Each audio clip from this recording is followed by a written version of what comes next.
Okay, the show's starting now. There's no more time to plan what we're going to do. We're just going to start it. Hope you're ready.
Oh, I think we're back. Are we back? We are back. I think we're back.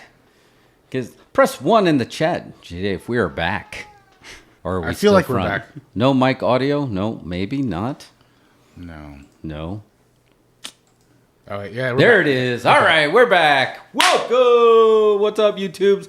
Bang. That's all you missed. I just said bang. Did a DDP, although I can get a trademark infringement on that. But yeah, we got a cool show today. We got some new gimmicks. We're testing. We're doing some A/B testing here, so you might notice a few different things. You're going to notice new gimmicks. We're going to be talking about that Doctor Strange controversy. Is that really an R-rated movie? We're going to talk about the WrestleMania Backlash to the Backlash. And, man, we're on a roll with guests. So we have 2 special guests.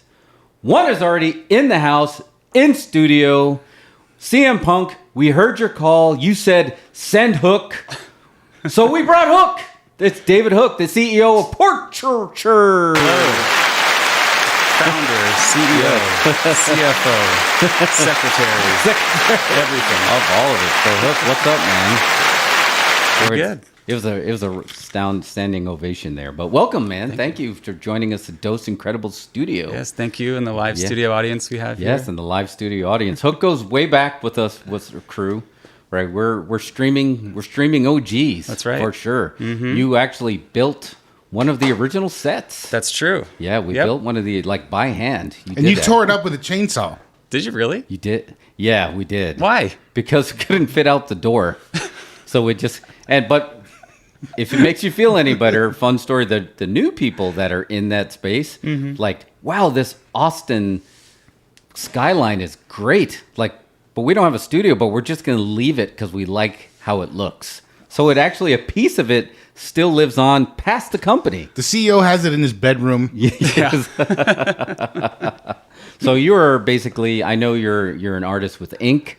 You're an artist with wood. Wood, yes. Yeah, so also the rebooting, which is our Shining that's right. Kickoff. You actually built you built the Here's Johnny door. I made a very bad door out of drywall.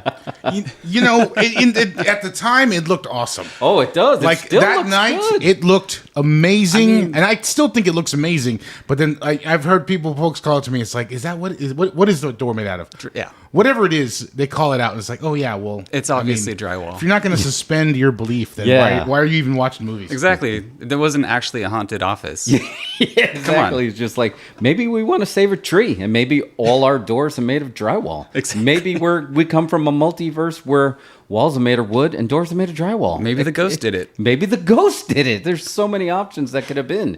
Your wood's no good here. That's all we had on hand. I think we had maybe half an hour before we started. You did, yeah. No, you whipped it up incredibly. You're a couple acrylic paints. Great. So yeah, if anybody out there is watching and you're doing a video production, I'm just gonna put Hook over here for a second. He makes stuff out of whatever. You know, the one that still gets me is, do you remember the one we did where it was the single shot in slow motion and it was the office going crazy? Yes. Oh, yes. You know what I'm talking? You remember what I'm talking about? Yeah. And it was like there was the one thing you did that still impresses me to this day was the paper flying off the printer. Ah, yeah. Oh, that worked wow. so well. That did. I forgot about that. Yeah, like it even like the slow mo across the face, so it even added a dramatic effect. And it was just, I know it was a close up of a guy's butt or something, but it was just like.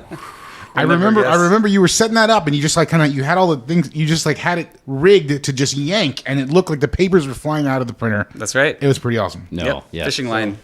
That's why your ears were ringing, because we're working on a short and we're like, we got to get Hook. We can't do it without Hook. Oh, hell yeah. We got to get Hook. So I told Hook we're going to pitch him the movie live on the show. Yeah. I haven't heard nothing about this. Oh, no. Do we start? Do you want to start right off with the pitch? Or do we want to show? Yeah, what else are we going to talk about? Well, I was going to put over some of his, Oh, yeah, we'll definitely put over. Wait, Jeff, what is the name of his thing that he does? Let's hear it. Let me warm it up here. Portraiture. Portraiture. Portraiture. Portraiture. Yeah, I can't. That's totally not it. It's just the way my mouth works. I have a fake tooth that got knocked out, and the way it presses on my lips, it just doesn't let the words come out. But I'm going to let you say it, but I will show it. Oh, thank you. So, yeah, I will show it here on the close-up cam. But, yeah, tell us a little bit about the portraitures, because you made one for both of us. I did, yeah. It's hanging in my office. I have Oh, one. that's great. Yeah. It fits a 5x7 frame. Yeah, it's perfect because right next to it, my dad was in the NYPD, and somebody, as like for a gift from him, they're like, "Man, you're always eating." So the sketch artist actually made a sketch of him eating, and he's holding like hamburgers, hot dogs, and a sausage, Awesome. and it's big. And then right next to that is me rebooting Ahmed Johnson. Dude, I think yours may have been one of my favorite ones ever. Yeah, it was so good. So, but yeah, let's. Do you want to tell people about it, and then we'll go to the close-up cam here? Yeah. So we used to all work together at an unnamed company. Yes. And Doing B2B marketing. yes. computers, It's computers and stuff. but also for some reason making videos. And then I got laid off from this said job, and I needed some cash. And so I started drawing pictures of people. This all started with some friends and I. We were doing a Monday night trivia, and one of my friends works for a local alternative newspaper, the Chronicle. I can say it's the Chronicle. Okay, nice. And he offered to, he was jokingly, he said, "Do you have an advertisement you want to put on the back page?" And I was like, "Yeah, I want to start drawing pictures of people." So I came up with this ad copy just kind of on the spot, and it said, "Portraits, cheap art. I will draw your face. I'm not promising quality." That's what it was.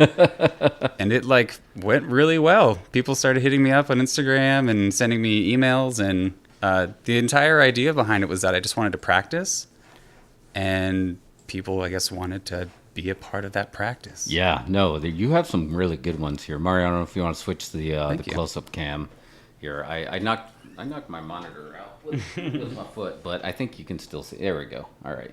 So that is it. So it's Portraitures on Instagram and on Twitter. Portraiture with two O's. Yeah, but there's some gems in here. Is there any like ones that you want me to like double click on that you really? Let me Like see. I remember this. Like you got a shout out here. Like you were on the news, like Spectrum News, right? That's right. Yeah, That's a right. guy You came were to my on the house. local news. I Yeah. was. I actually have been on the news twice now because of it. One of them was the Fox affiliate. The other one was KXAN. Dude, let me tell you how awesome that was, because I know. All right, we won't say the company, but like we won't say Yeah, the we were person. not saying We won't shoot on this, but like whatever. Hook got laid off, and it was tragic. It was sad. Like we were sucks. depressed. We were sad. I mean, I know you felt bad, but we were sad. And then it's just like cut till 6 months later, and he's on the local news. So it was Heyo. like it was dope. You're weighing me down. Oh yeah, we were definitely holding you back. I'm trying to. You keep checking. What happened to the? I lost monitor, but I'm just. You lost the video monitor? Yeah, I lost this monitor. Okay. So, but it's all good. Keep talking. Let me check it. Yep. Talk to Hook. So yeah, Hook. Again, like I said, I loved this idea. I thought this was, if there's such a term, an old Austin idea, like OG Austin idea, that I felt like it was so unique. Oh yeah, and look, I think I did find the Mario one on here too. Oh, yeah, I did Mario. I didn't do. I messed up Mario's eyes, so he looks like a fish. But but I kept it because I thought it looked funny. No, it looks great. Like so, but I don't remember you like I remember you doctoring a lot of pictures. Like I still use the picture every Halloween that you made. Oh, the Shining one. Yeah, I use it every year because people are like, anytime the date comes up, like the day of the ball Yeah. and Halloween, I reshare that picture. Oh, I'm like so you glad. made it like epic, and That might have been one of my crown achievements. that was like at said company. Like, I don't know how you did it. Like it was just like it was super impressive. Thank so you. I don't know if it's something that, because you're clearly an artist, right? You have the eye for that, but it's like it crosses boundaries, right? Like I was saying, you can do it with your hands, like carpentry art, food art, art, ink art. Yeah, I think like it's a kind of a double-edged sword too, right? Like I have all these things, all these hobbies. I have friends who joke that I collect hobbies, and I just have too many of them. But it turns out people don't really want to hire someone who's good at a lot of stuff. They want to hire someone who's good at one thing. Yeah, well, You know? the wrong people want to do that. So I'm trying to blaze my own trail. Yeah, the right one, because in a way, you that type of personality is innovating. That makes you more of a leader. They're looking to hire followers, and your personality is the friendly leader. So in the beginning, you're going to find out, and I think we're all kind of find out in the way that it's just like people will take your ideas and like, cool, but we're not going to do it, even though it's probably the right thing to do. Thank you. Right? Thank you, So Jeff. I think you have more of that leader personality where all of a sudden you're going to be like, oh, I created this thing that you didn't even know you loved.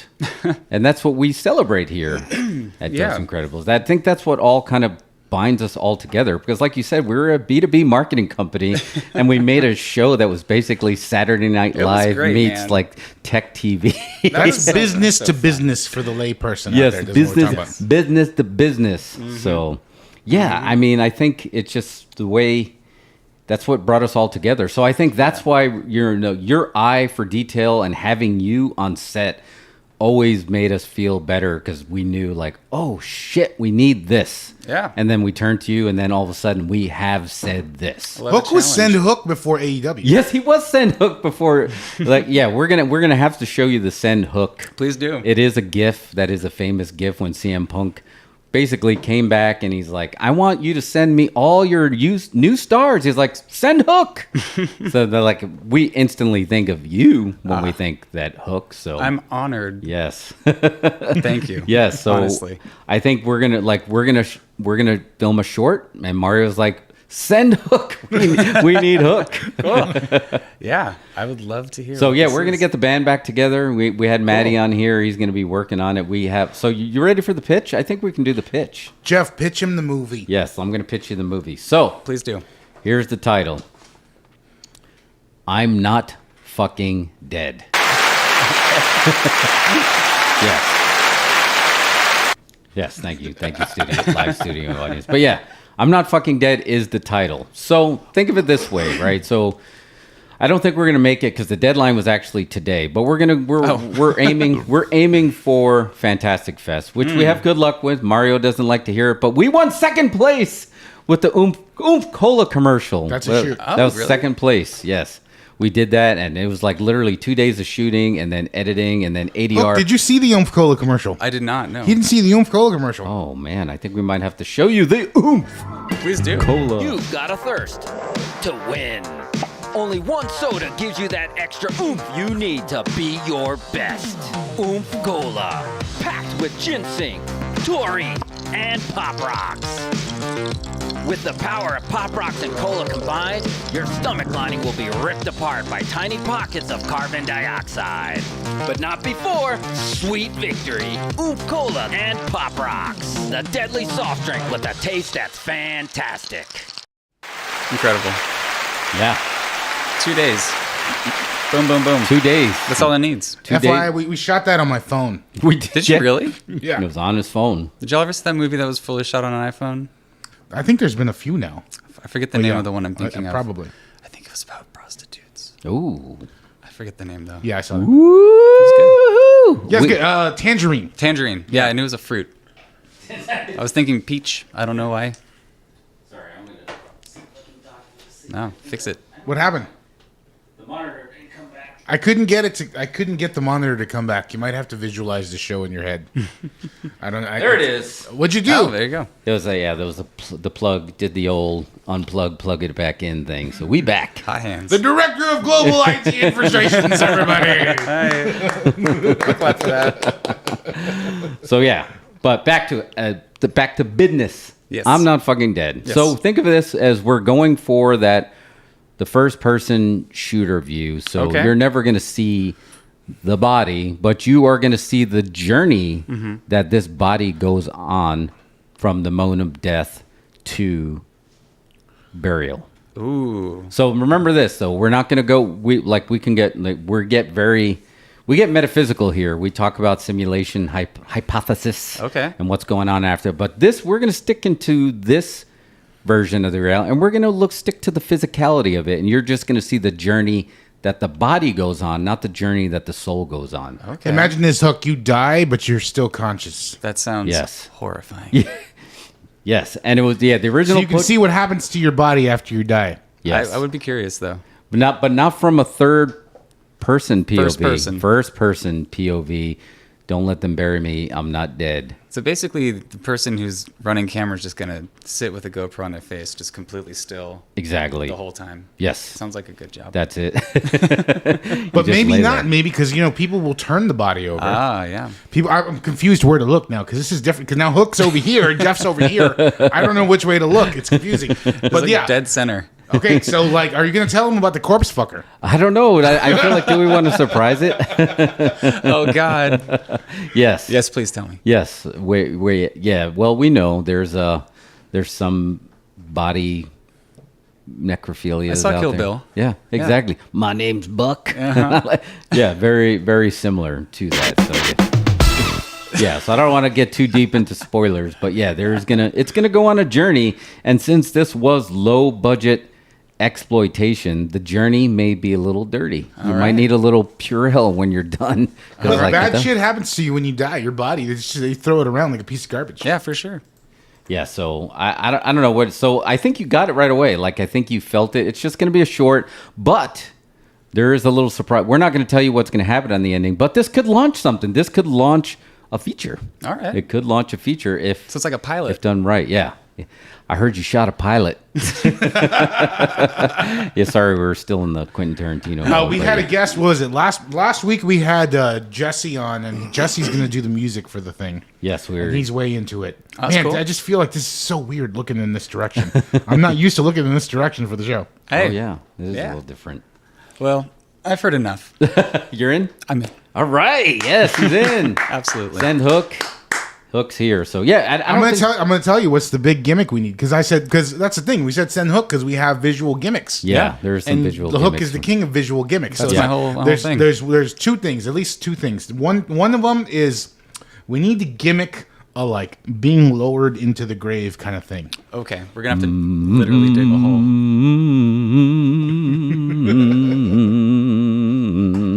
So you can picture it, right? This Yeah, is yeah, the camera. It's a first person point of view. We have to lower that into the ground to make it sound like he's getting buried, and then we're gonna dump some dirt on the camera, or whatever. Okay. Yeah. Have you ever experienced sleep paralysis? I feel like I may have once, but it may have just been a dream itself. The dream itself. Simulation. Yeah. I don't know. It could very well be, but I have, and it's terrifying, and that's the feeling. I've Basically, heard. your body is not able to move, but you're fully conscious. Yeah, that's the only kind of dream story I'll actually listen to. That's it. That's all you got. Every single one. Horrifying. It is very terrifying. So we're taking it to the. Have you seen that sleep paralysis documentary? Yes. You saw it. Yes, I did see it. Yeah, there's like a whole documentary about it. This guy just talks about how people go limp in their sleep, and I can't even imagine such a thing. Yeah. Which one of It- you said you do that? No, I have experienced it multiple Jeff? times. Yeah. Not on purpose. Can you describe it? So it's Of course not. on purpose. yeah, not on purpose. It's basically so you feel like you're about to have your absolute worst nightmare, and you're able to wake yourself up, but just your consciousness up. And then the fear is, I'm about to fall asleep and get back into that nightmare that I was experiencing. So you start feeling, but the difference is the parts of your nightmare, whatever it is, like mine was a nun, started to cross over into our reality. Like as you're closing your eyes, she started getting closer to me as you were closing your eyes. So then you'd be like, oh, it's like a horrible game of red light, green light, 1, 2, 3. And then you open your eyes, and then the terrifying monster freezes. Oh, God. And then you can't see them. But as you close your eyes, you start to see the image start to creep up on you. So it's been linked to experiences of being abducted by aliens. Whoa.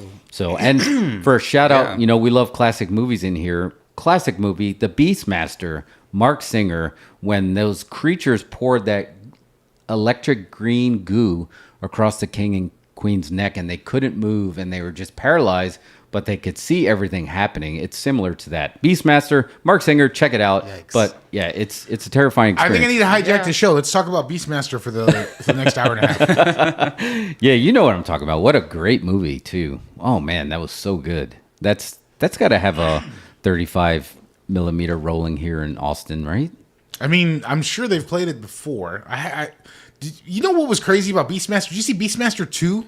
No, I've heard it. I don't think I've What a actually piece seen of it. garbage Yeah. of a sequel to like a great movie. It's like it makes no sense. It's like Beastmaster teleports to Los Angeles in the 80s. Oh, yes, that's and right. is like Yeah. interacting with Paul Hogan from Crocodile Dundee and shit. Yeah, we can't have that. No, Man. Beastmaster was way too good, and I never checked it out. But check out the first one for sure. But anyway, yes, they had this goo that basically paralyzed you, so you couldn't move, so they can steal the baby, right? Which is another terrifying thing, right? You Yeah. can't move, and you just like steal the baby, so you just want to somehow. Your soul wants to explode out of your body, but your body is literally light as a feather, stiff Yeah. as a board. You I've already can't got the move. sequel to I'm Fucking Dead. Or I'm Not Fucking Dead. You got it? The What- opposite. Yeah, it's from the baby's perspective. Oh. Beastmaster. See, I mean, I think we're launching a franchise here, right here. You heard it here. People are going to go back and refer to this Dos Incredibles live house show, and they'll be like, I think that's where they pitched it. Like, what are they on? I think they're on like part 5. Hook, how many portraits have you done? I mean, there's a ton on here. I don't know if it actually gives you a countdown. And that doesn't include the ones I did for like I've gone to like offices and like office parties and stuff and like done them there. I did one at the Austin Batcave during like a book launch. Like those, I just didn't even take photos of those because it was just like at the time. But I'm gonna say probably upwards of 200 to 300. Yeah, I mean, it's scrolling for days here Possibly more. on your grams, and But and I loved it. Yeah, I mean, it's one of my favorite things that I have hanging on my wall. Like, there's not many Thank that are on there, so I feel like we need to put the other one on set here too. But I can do another. maybe you'll actually be doing some of the maybe. We'll do when you're on set. Yeah, man. Maybe you'll just do one there too, right? I'd love to. I mean, It'll be a BTS portraiture There you go. Yeah. of us on set. All of us working. just look like we're dead. Yes, I just Family laying dead there. photo. Yeah, just not of the corpse fucker. No. Jeff, say it with me. Say poor Poor trait. trait. Poor Trait. Trait. Sure. Sure. Portraiture. Portraiture. Yeah, it's not gonna happen. It's it. My dad. I think I talked about it. My dad couldn't say 3. He always said tree, and I Tree. think it's that same thing. 1, 2, tree. So I don't know. But I think it's great. I think it's great to have you on board. So Yeah, we're gonna man. celebrate. You I'd want to love to. celebrate with some? I love all goofy. That was so practical. easy to get you to sign on to the movie. I was already like I knew before I even got here. I just said felt we're it. not paying, right? That's fine. it's for the exposure. Well, we're trying to get some sponsorship. We have Schlitz, and we're trying to work on Goober Grape. Cooper. We're trying to get Goober Grape on board. So we might do something with the corpse and Goober Grape. Goober and then Godfrey. it'll be like, if you happen to find yourself with a body, try Goober Grape. So yeah, we're going to try that. But I think it's time, man. We doing weird beers? I think it's time for... Shall we hear from Stroh's real quick? Yeah, let's hear Stroh's is for bros. So let's hear from our almost sponsors. Shout out to our sponsor, Stroh's. It's fire brewed quality beer. Get yourself some if you can. Word from Stroh's, and we'll be back with weird beers. This bartender's next big league pitcher and loves to serve fire brewed Stroh's. See what I mean? That was his fastball. That was the curve. Look out. Wild pitch. What was that? Relief pitcher. Stroh's and Stroh Light, fire brewed for smoother taste. Can you believe it? JT with an $18 million contract? Sure is a long way from the playground. Think he still drinks Stroh's? Yeah. Hey, guys. JT, Mr. Anderson. Richard. Timothy. This is all right. Glad he didn't forget his friend. Or Stroh's. Where is the Stroh's? Out by the pool. The pool? Stroh's and Stroh Light. Now that's a cooler. Fire brewed for smoother taste. Yeah. I mean, I know we were just talking about nightmares, but I think the dream is to go swimming in a pool full of Stroh's, right? Can you imagine how rich you'd have to be? Oh, yeah. That is just like a can of Stroh's. I mean, that's like Richie Rich level. Oh yeah. How rich can you get? You're never going to know till you met rich young boy. Richie Rich is his name. He had a McDonald's in his house. He did a McDonald's in his house. So That's right. Fire brewed Stroh's, no problem. I kind of remember a secret evil lair behind Mount Rushmore as well. Oh, Is that the same movie? was that evil Richie Rich, right? that- Did he have the goatee evil doppelganger? It was the bad guy. Yeah, I the think bad- it was the butler. Oh, no. Richie Rich was evil. Did y'all not get that from the movie? Oh, Well, okay. now I get it now, That makes right? a lot more sense. Yeah. Yeah, of course. He's got crazy wealth, does whatever he wants. Yeah, Richie Rich would be paying He's the people to 1%. storm the Capitol. Just saying. So, all right, here we go. First weird beer. Is this a Primo special? Let's see. What do we got? Can you put it in the close-up I'm cam put shot? it in the close-up cam here. Bing, bang. This is not a Primo special. This is actually one I found myself because I know about your particular fondness for shark-related items. Yes. So yes, this one's called Angry Sharks. Angry Shark. Oh, do I have to? Oh, there we go. Angry Shark. So it is actually a fruit punch sour. Ooh. And I don't know. So Hook. So just so you know, I love sour beer. I do too. But Made in Texas by Texans. It says so on the can. For Texans only. For Texans, and it's got sharks, so that can't be wrong. And it's It's packed in 6.5. Yeah. So it is. That's not bad. That's on the heavier end. I Yeah, mean, it's not compared bad to at like all. I don't know. an Remove Oklahoma the beer. tag. No, you can't show the tag on this. No, I know. I was just I thought I just switched it because. Okay, yeah. There we go. All There we good. go. No, show We them got- the front of the can there. Yeah. So we got a shark. Are there sharks in Texas? Just land sharks. Only Anger Sharks. Just Loan do- sharks. Just do the quick. Oh yeah, loan This sharks. is the kind of shark that goes to TJ Maxx and asks to speak to the manager. Yeah. Those are very vicious. All right, so we're gonna do a pop. What is the name of the beer company here? It is a Martini House? Is that what it is? brewed and canned by Martin House Brewing Company, Fort Worth, Texas. Has Fort Fort Worth. Worth ever crossed your mind? It did when you had sharks on your beer. Then it totally did. All right, so we're gonna do a pop. Let's do it on the wide cam there. Don't do yeah. it on a close up. All right, so Hook, are you familiar with Ponchos? Poncho's at a restaurant? Yeah, Ponchos the restaurant raised the Dude, flag for the. Yes. I went there. Oh my God. Best middle school field trip ever. The whole class went to Poncho's and we That is incredible. overdosed on sopapillas. Oh yes, that's you get the honey on the. Oh, yeah. I'll get the honey on there. Oh man, that's good. Yeah. So yeah, Senor Ponchos, he does house the weird beer for us. Okay. So, yeah, so he's a wily Gracias. veteran of weird beer. So let's get the shark pop. ASMR. Yeah, that's Anger Shark beer. Anger shark beer. you Oh, it's red. Is it red? It's like red. legit. It's shoot fruit punch. It's shoot fruit punch. So I got some tasters here for you guys. I'll get it. We do have 2 cans too. I don't know. Should I want me to pop the other? I mean, Oh, we got 2 beers too. yeah, we though, got 2 so- beers. All right. Okay. Spilled just a little bit, so that's not bad. That's our intern music that when we shoot. It really looks like fruit punch. Yeah, it does look like fruit punch. Yeah, I'll take this one. Thank you. I think. Oh wait, I'm not gonna. I was about to taste it. We have to taste it together. Yeah, we got to taste I it should together. send it to me and begin to drink it immediately. Impulse control, Mario. Shout out to Mike Bushnell who's on, right? Yeah, Mike. Yeah, he's gonna be. We're gonna be hearing from him, or maybe one of his alter egos. He has like 3 alter egos, so we don't know what we're gonna get. But I guarantee we're gonna get gold. I hope Mike remembers me. Mike is money. It's been a long time. Yeah, he'll remember. Oh yeah, he remembers. Hi, Mike, if you remember. All right, here we go. Are you guys ready? Cheers. Cheers out there to Cheers. YouTube lads. Mike, Jason, JJ, here we go.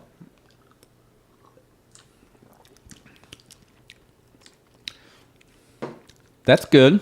It's not. That's like an atomic warhead. Yeah, that's more of an atomic warhead than it is. There's not a lot of sugar in it, so that's good. I'm getting a lot of sour pineapple. Yeah, you're getting a little bit more of the pineapple, right? They went heavy. Maybe they made the punch in the pineapple. Someone please explain to me the appeal of sour beers because I don't get it. It's for people who want to pace themselves. Yeah, I think it's more. Okay, now I understand. That's all. That's all. It took. That's one of them. I mean, it's one of the reasons, I guess, right? Yeah, that is definitely. I one of guess. I but also just like it. It's just good, man. It's don't know, refreshing. I- It's just something about refreshing. Like I feel like if I like this, it's just like if you grabbed like a Sour Patch Kid and you put him like in a headlock and then you wrung him out. This is what you would get, and it's just like who doesn't like Sour Patch Kids? Sour Patch Guts. Delicious. Sour Patch, yeah, sour beers are for punishment. Oh, Dim Forrest is in the house. What's up, Dim? He said sour beer is for punishment only. So I don't know. We definitely for Mario, sour beers are heels. You know what this would pair really good with? What's that? Goober grape. For when you can't decide if you want peanut butter and jelly, Goober grape says, why not both? So slick. The product placement, I couldn't even notice. Native advertising. It is. They're just like, one of these guys will be like, hey, that's pretty good. Yeah, we'll give you some money. How does $1 million sound? unrealistic. I'll take it. We'll take it. All right, yeah. Rather sour than sweet. Yeah, Mike says, of course he remembers you. Yeah, of course. Yeah, Mike. You're very unforget. So, and Dim probably. Oh, I don't know. Dim was watched some of our shows, so he might remember. You made an appearance. We did again. B2B. Was Dim Forrest on the show? Yes, he was. I think was on an earlier episode. Dim, correct me if I'm wrong. I feel like you were on. Of the good one or the boring one? Well, no. Yeah, he was not That's on a the shoot. Yeah, that is. Oh yeah, man. Do you remember the episode that we just really made up this whole skit? Again, B2B marketing, right?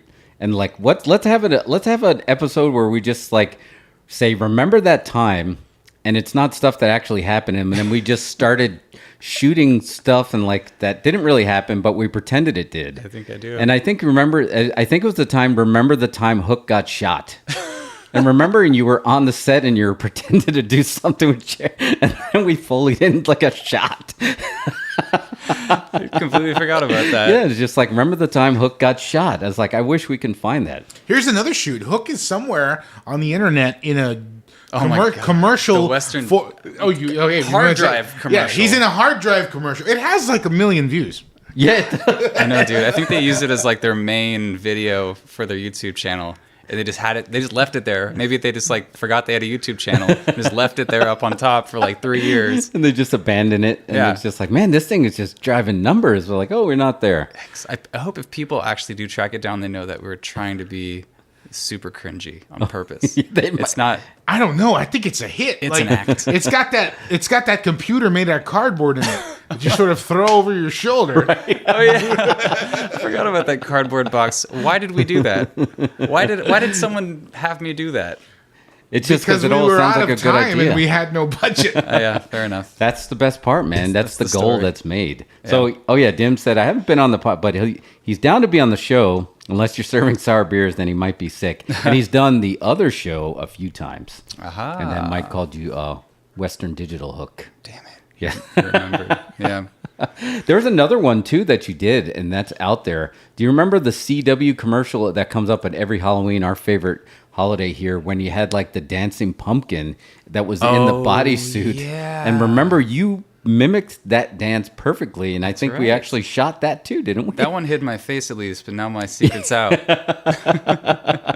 Now you know. Yeah, Dude, that only exists behind a paywall somewhere. Yeah, exactly. As I don't it know. should. I don't know if we can get that. We've done some great stuff in that build. Like, I feel like in that building, like when we didn't even have a studio, was when we were really making magic. Mm-hmm. Like Mike's on here now. We literally like grabbed a bottle of vodka and just like, we got a Halloween show coming up. Let's go shoot a scary movie. And they're like, do we have a script? And Mario's like, no, we'll figure it out when we get there. Is that like the Shining one? Yeah, no, this was the one before that when I had a nightmare on set and I woke up on the set and I was in my pajamas and then I went running out the door and Mike was on there with the fake machete that was on there. And I remember that. I remember people taken back because when we shot that and we shot against, like I slammed against the door with the machete slash, it looked like legit horror. And people were like, wait a minute, are we still selling computer ads? That's how you know you're doing it right. Yeah, because people were questioning. It's just like, oh, did that go too far? Oh yeah, we tried to push it as much as possible. Every time. It was great. Yeah. The reps from the computer company were like in the back of the thing. And they're just, what? Yeah, it's like, so how does this tie into we slashing prices? I mean, yeah, that was the biggest compliment was Eli, the computer guy, our fellow YouTuber out there, that he's just like, this show's more like Saturday Night Live than Saturday Night Live is. Because I think we did some kind of like dance when he was on there. So yeah, we We did the the Soul rolling Train on dance? segways with him. Yes, we did the I remember that segways too, on there yeah. too, man. Yeah, so there was fun stuff. So a lot of that had to do with obviously, Maddie, but you two as well had like a big part in that. Like we literally just like come in and like, let's try this, and everyone's like, you didn't have all these stoppers. Yeah. Because it's like, we don't know what the hell they're doing, but it looks fun. Exactly. Oh yeah, Mike went as Wrestling Jeff for Halloween, where he took my wrestling That gear. was a That's classic right. episode. I think that was same episode. That might have But been. Mike came in with the pie plate or whatever. And Oh yeah. he took a bump on the show. Oh, man. And he was cutting promos as you from the 90s. Yes. And he sold it too. And I just remember because we didn't have a studio, so we were literally shooting in the middle of the office, like an unstaged TMZ, basically. People right? were working right next to us on conference calls trying to sell IT. And I remember somebody walking by, like right when he got hit with and they were like, "Oh my god!" It's like, is he okay? I also recall Mike playing a type of Steve Jobs. Oh yes, he did. He was trying to sell the product, the eye gun Berlunger. The eye gun. Should we watch that right now? I feel like that was. I don't think YouTube can shut us down for that one. Yeah, I don't know. Is that on there? That was good. I don't know.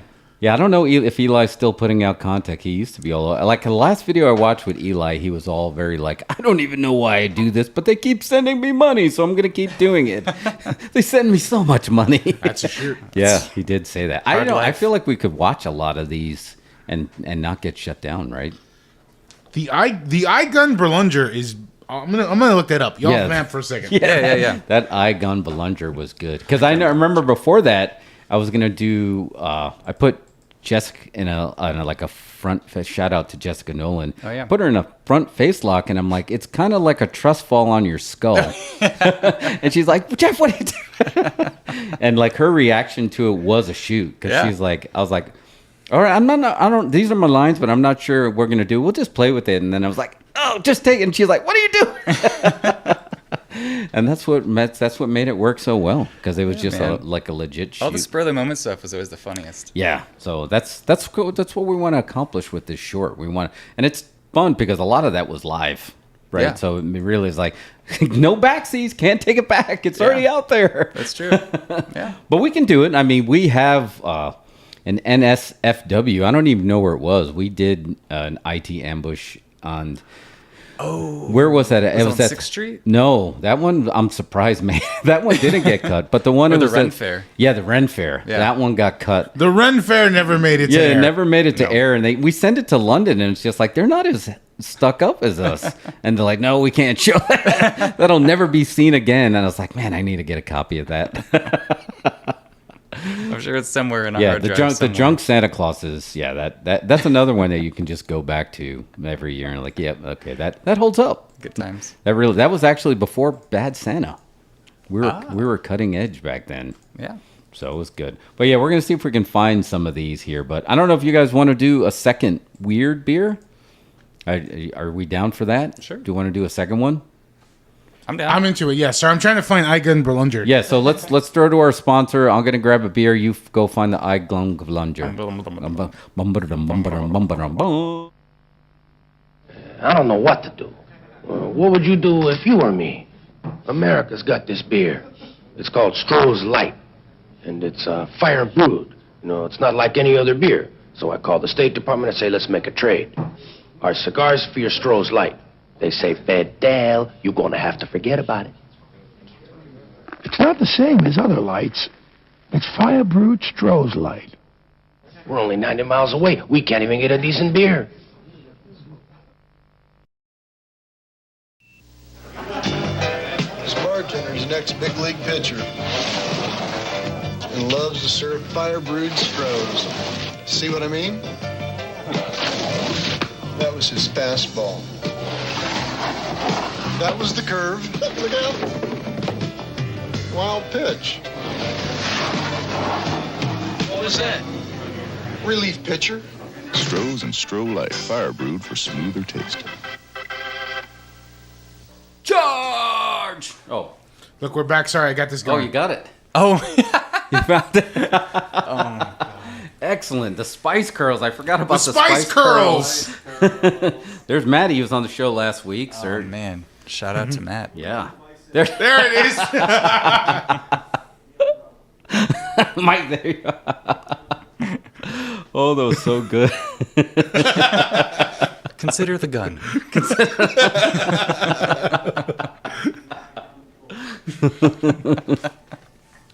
And there's the hula hoop. Yeah.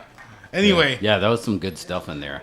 That's what you call B2B marketing, kids. Yeah, That's how you do it. They should have just let us loose even more. Yeah. Right? This is all about taking chances. Exactly. I don't see why they didn't. And I'm ready to take a chance again. All right. Ready for some more beer? beer? Yes. Yes, first. Let's see. I put that in the close-up All shot. right, so I keep adjusting my microphone and it gets weirdly loud. So all right, this is a speaking. oh of wait, art, this is a Primo beer. yes, this is a Primo beer, Mosaic. Since we do have an artist in the house. Here, real quick, got a shout out to Primo who couldn't. I called him. He Primo. couldn't make it tonight.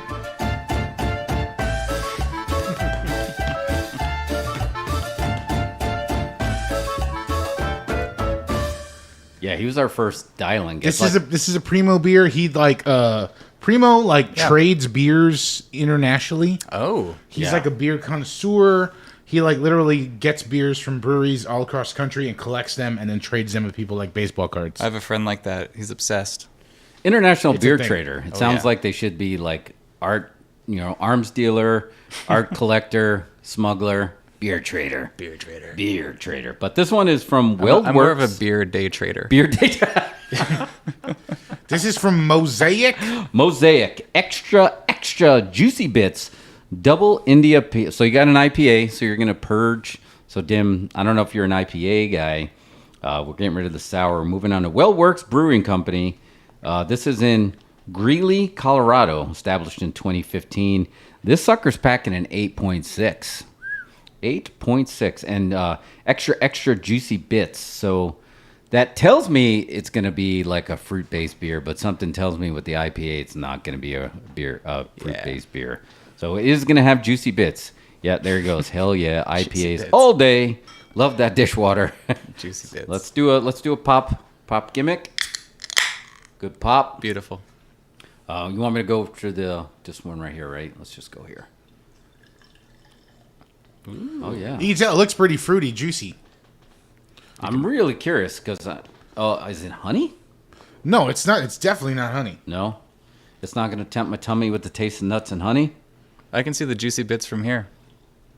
All right. So 50-50 shot. I'm going to remember which glass you guys had. You just poured yourself the tallest IPA. And you don't even like IPAs. I know, but we're going. But I think it's even. All right. Hook's coming. Yeah. All right. Send hook. Send a hook. All right. Thank you, brother. Yes, sir. Thank you, sir. And shout out to our viewers out there, Mike and Dan. I feel like having guests in there is it's definitely like now we're like 3D. We're no longer in Flatonia. We're like 3D. We got people that are coming in from the skies, from phones, from.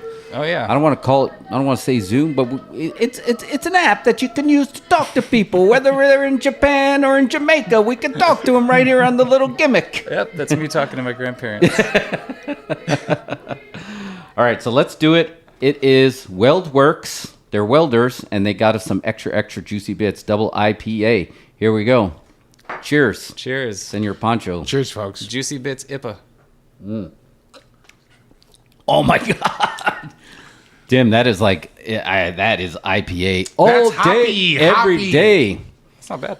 I like feel the like a hops? freaking Are kangaroo. y'all fans of hops? I like a hop. I know Jeff doesn't like hops. I don't like a lot of hops, and I feel like a kangaroo's about to jump out of this one. That's a lot of hops, but it does. Hey, it does taste good though. That's good. I don't know if it's because you said the word honey earlier, but I'm definitely getting some honey. Did it tempt your tummy with the taste of nuts and honey? Juicy bits.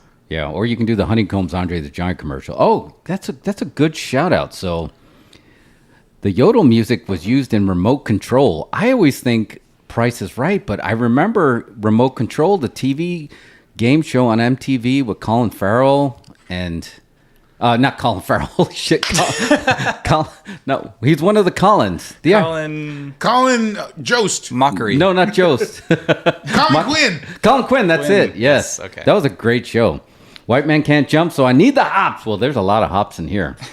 But that is a great game show. Good deep cut. I watched Remote Control all day because it was very similar to, like we talk about here, right? We want our studio to mimic Glow. Like, where's that shot? Or The Muppet Show. Like, man, that looks amazing in that theater. Where is that?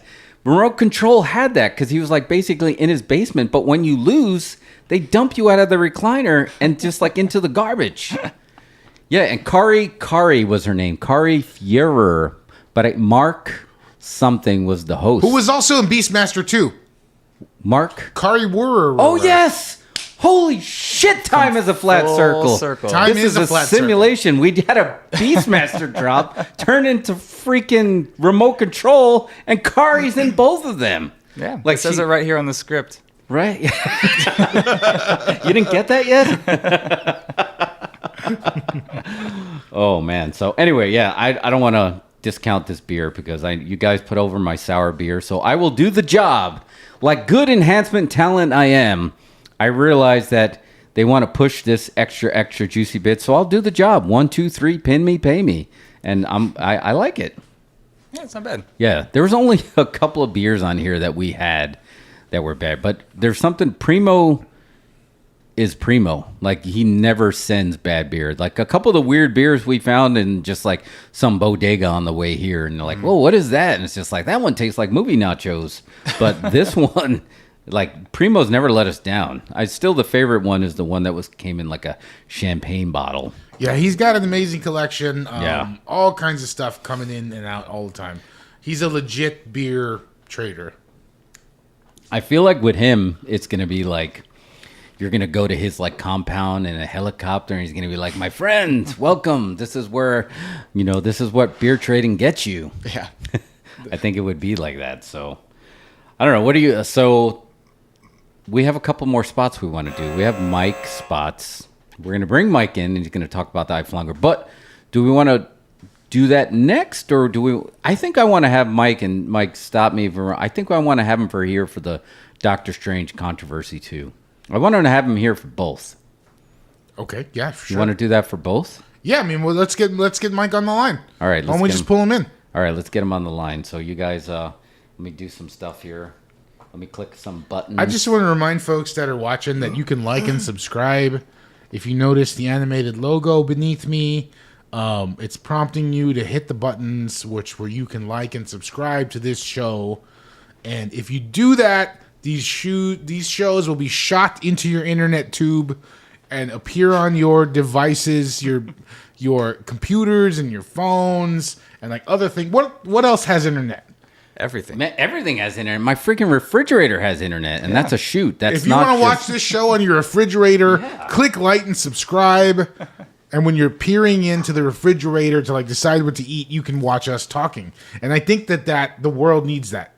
Yeah, and we're also simulcast. We're simulcast streaming on Patreon right now, which is what we're using for our. Jeff, do you have any good social medias you want to share while we're doing the like and subscribe bit? Yeah. Like, I feel like we didn't... What did we post this week? Like, There's a thing hook where Jeff tells us what he posted on social media. Yeah, that's really all it is. Oh, yeah, it's a little roundup. Yeah. Well, we posted a clip from the show, but that might be too meta, where we talk about eating tater tots from another man's fanny pack. Yes, true story. That was a solid clip. Yeah, and then the next time you could talk about this clip of the clip if you watch the clip. Exactly. And then it gets very deep. Mm-hmm. So I don't know. Shout out to Mario. Check out that thumbnail. That was one. That was May 4th. That was right. May the 4th be with you. I thought that was a solid thumbnail of me with the Jar Jar Binks face on there. And that's still one of my favorite ones.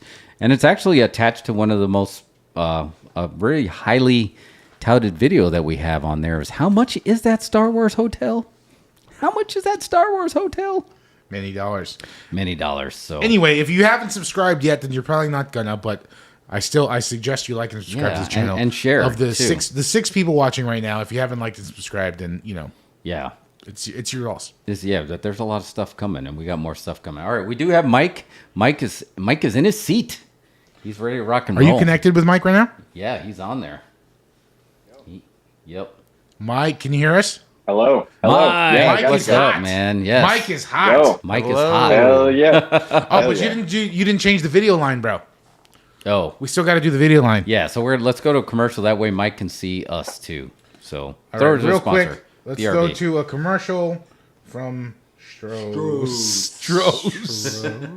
is for bros. Fire Brewing. It's more than a way to make Stroh's and Stroh Light. It's a family tradition, passed down from one generation to another for over 200 years. It's what guarantees that smooth, consistent taste for generations to come. A good time's better with a good time beer. And Stroh's is spoken here. Stroh's is spoken here. This bartender's next big league pitcher and loves to serve fire brewed Strohs. See what I mean? That was his fastball. That was the curve. Look out. Wild pitch. What was that? Relief pitcher. Stroh's and Stroh Light, fire brewed for smoother taste. All right. We back! Boom! We dropped it. We're back. So please welcome from the Pacific Northwest. We can say that, right? Mike. Yeah, Bushnell. I mean, that's where I am. Yeah, that's don't get more specific than that, though. I don't want anyone tracking me down. Yeah, that's it. That's about as far as we can get. So, welcome, Mike. Undisclosed location in the Pacific Northwest.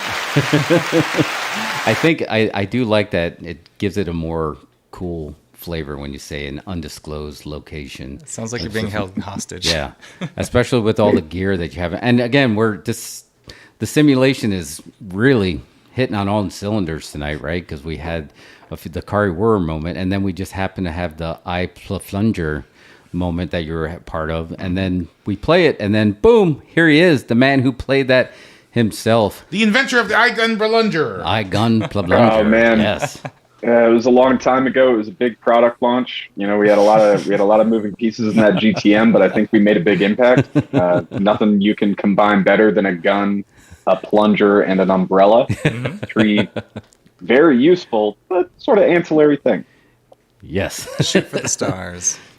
I got to be honest here. For a shoot, I feel very humbled with all the talent that we have on the show here. You know, we were putting over Hook with how much Hook can do. Mike is along those same lines. Like from day one that we met, just having him come in. Oh yes, there it is, right there. With an Andy Kaufman deep cut in the back, getting that pile driver. That's the thing with the old B2B videos. It's always known as your fluctuating weight. It does go all over the place. I mean, I definitely went from definitely like in the 280s, 290s down to like the 220s and anywhere in between. But for real though, again, a published author, right? Like astonishing poet, like astonishing. Like if you ever again go through YouTube and find some of Mike's old stuff where he's actually doing that, you know, his poetry live, the jams are incredible. And just everything about Mike always finds a way to bring whatever project that we're working on to like another level, and always like he's never said something like, oh yeah, I thought of that. It's always something's like, wow, I didn't even think of that. I don't know if that's just the poet in you, that you have a different, like, you know how cats have a different eyeballs and they see things different than we do. I don't know if that's what you have. Well, no, I'll give you the inside scoop here, Jeff. It's because I'm extremely isolated, so I have no direct inputs from other humans, and I get all of my insight from the birds and the snails and the bunnies, and you know they just speak a little bit of a different language. Beautiful. But, you know, really the thing, you know, you're talking about all these things. I really appreciate it, man. Like Jesus, like straight to my heart. But I always thought that the reason that I could kind of jump in and mesh so well with you guys at Spiceworks when we were doing all of that stuff, and that Jeff and I in particular have always had such a deep connection, because Jeff, you know, was a pro wrestler, and I basically have treated almost everything I've ever done, whether it's writing or music or baseball or business, like pro wrestling. You know, just a bunch of different rings that you're in, but I think we've always approached them in very similar ways. Not breaking kayfabe with people that are outside of the box, and always having having something moving forward. I don't know. I think there's something in the energy of that that's always kind of connected us and made it really easy for me to jump in and do those ridiculous characters. And you know what? You're right, 100%. Pro wrestling is everything, and this is like a thing. It's not a bumper sticker. It's not a meme. It's not a gimmick. Pro wrestling there's something about it that's so pure that it is in everything. You know what I mean? It's the purest form of entertainment, marketing, spectacle, all that stuff rolled in together. And I think understanding and having the knowledge, knowing how pro wrestling works and what it is beneficial to any human. Absolutely. I mean, we talk about simulation hypothesis in there. I always, people called it sports entertainment or fake. You know what I called it? I called it simulated combat because that's basically all it really was. And again, and you can see it in the people's faces when you were out there performing, when they believed it, if you believed it, and like Mike says, I mean, you can really address that to any part of your life and basically make it look like a Jedi mind trick when you can convince somebody because you're like, yep, this is happening. And like, okay, yeah, I guess this is happening. Well, I mean, it's also a compartmentalization tactic, right? Because if you're in the ring, you're compartmentalized from everyone that's witnessing you and judging. And so when there's not a ring and the ring is just in your mind, everyone else is always kind of thinking in a different context than when you're in the ring putting on the show for whoever just happens to be around at the time. Yeah. No, absolutely, dude. So, and this is good. Well, we're going to get into the WrestleMania Backlash in a little bit, but I wanted to start off with Doctor Strange. I don't know if you've seen it yet. Have you seen it yet? Well, I didn't go to the theater, but I can say that I'm an avid YouTube user, and so I did basically see the entire movie the first day that it was released, 15-second clips. Got it. So I think you're along the line. If you have YouTube, YouTube shoots the ending of the movie to you. Instantly. 100%. Like as soon as it comes out, videos of from people's phones are just hitting your stream. Oh, yeah. Yeah, there was absolutely. I mean, we were live and we were just even talking about it, and then YouTube was like suggesting all the cam fan videos of just like, hey, you want to see it? And you're just like, why do you block us from playing like a Christmas movie from the 80s, but then you're letting this get through? Like, come on, AI, get your head out of your digital ass. We got a copyright strike for showing Steven Seagal fight Mike Tyson. Oh, yeah. Like if the world doesn't need to see that. That is the best fight scene I've ever seen. Yes. It's all about clip length, man. You get those 15-second clips, and you can't monetize those. So companies like Disney aren't going to be as aggressive in putting copyright claims on them. Is that a thing? Is that written down somewhere, Mike? Because I feel like I've looked into it. I've tried. I've looked around. I don't know. I'm just saying, companies care more about content they get paid for than content they would never get paid for. Yeah. Yeah, Mike's always had. He's definitely had the YouTube foo. Again, we've tried a lot of the stuff that we tried were strictly off suggestions from Mike, just because of just understanding. Again, like you said, we don't know what it is. Like you said, I don't care if it's Dr. Doolittle. Everything that he says, I don't care if the birds are telling you that or the walls are telling you that. It always makes sense. It's always like, no, that can't be. But it was just like, oh wow, why didn't I think of that? That's exactly why this is happening. I mean, it's nice to see some shows without masks along those lines, right? Like, let the algorithm get to know you guys are human beings a little bit. Yeah, we decided to play along with the algorithms games. Yeah, with the gimmicks. Dude, you gotta respect Don Cheadle. Oh my God, is that a Space Jam reference? That took me like 3 seconds. Space Jam 2 reference. Wait a minute. Don Cheadle's like, yeah, that's it. Which, yeah, algorithm, whatever his name is. Right. Oh man, that's good stuff. Dim said, tangent thought though, you mentioned old school Cantu. We need Techno Viking to make a comeback. Maybe we can get him on the show. What is Techno Viking? You remember Techno Viking? I don't remember. It's like one of the most like oldest of oldest like viral videos, or like I don't even know if you can call it a meme at that point. Yeah, memes didn't exist. No, I think it was just more of like a video, but you're gonna enjoy it when you find it later. It's very good. First viral video I remember is Unforgivable. Oh. This may have been pre-Unforgivable. This was pre-Unforgivable. Possibly. I don't remember the timeline. I don't know, younger. Bad memory. Yeah. Both. Why not both? But basically all you need to know is he loves like what, 3 things?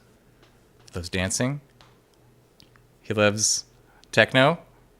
And he loves respecting women. And also parades, I guess. And parades, yeah. Well, everywhere he goes, it became a parade.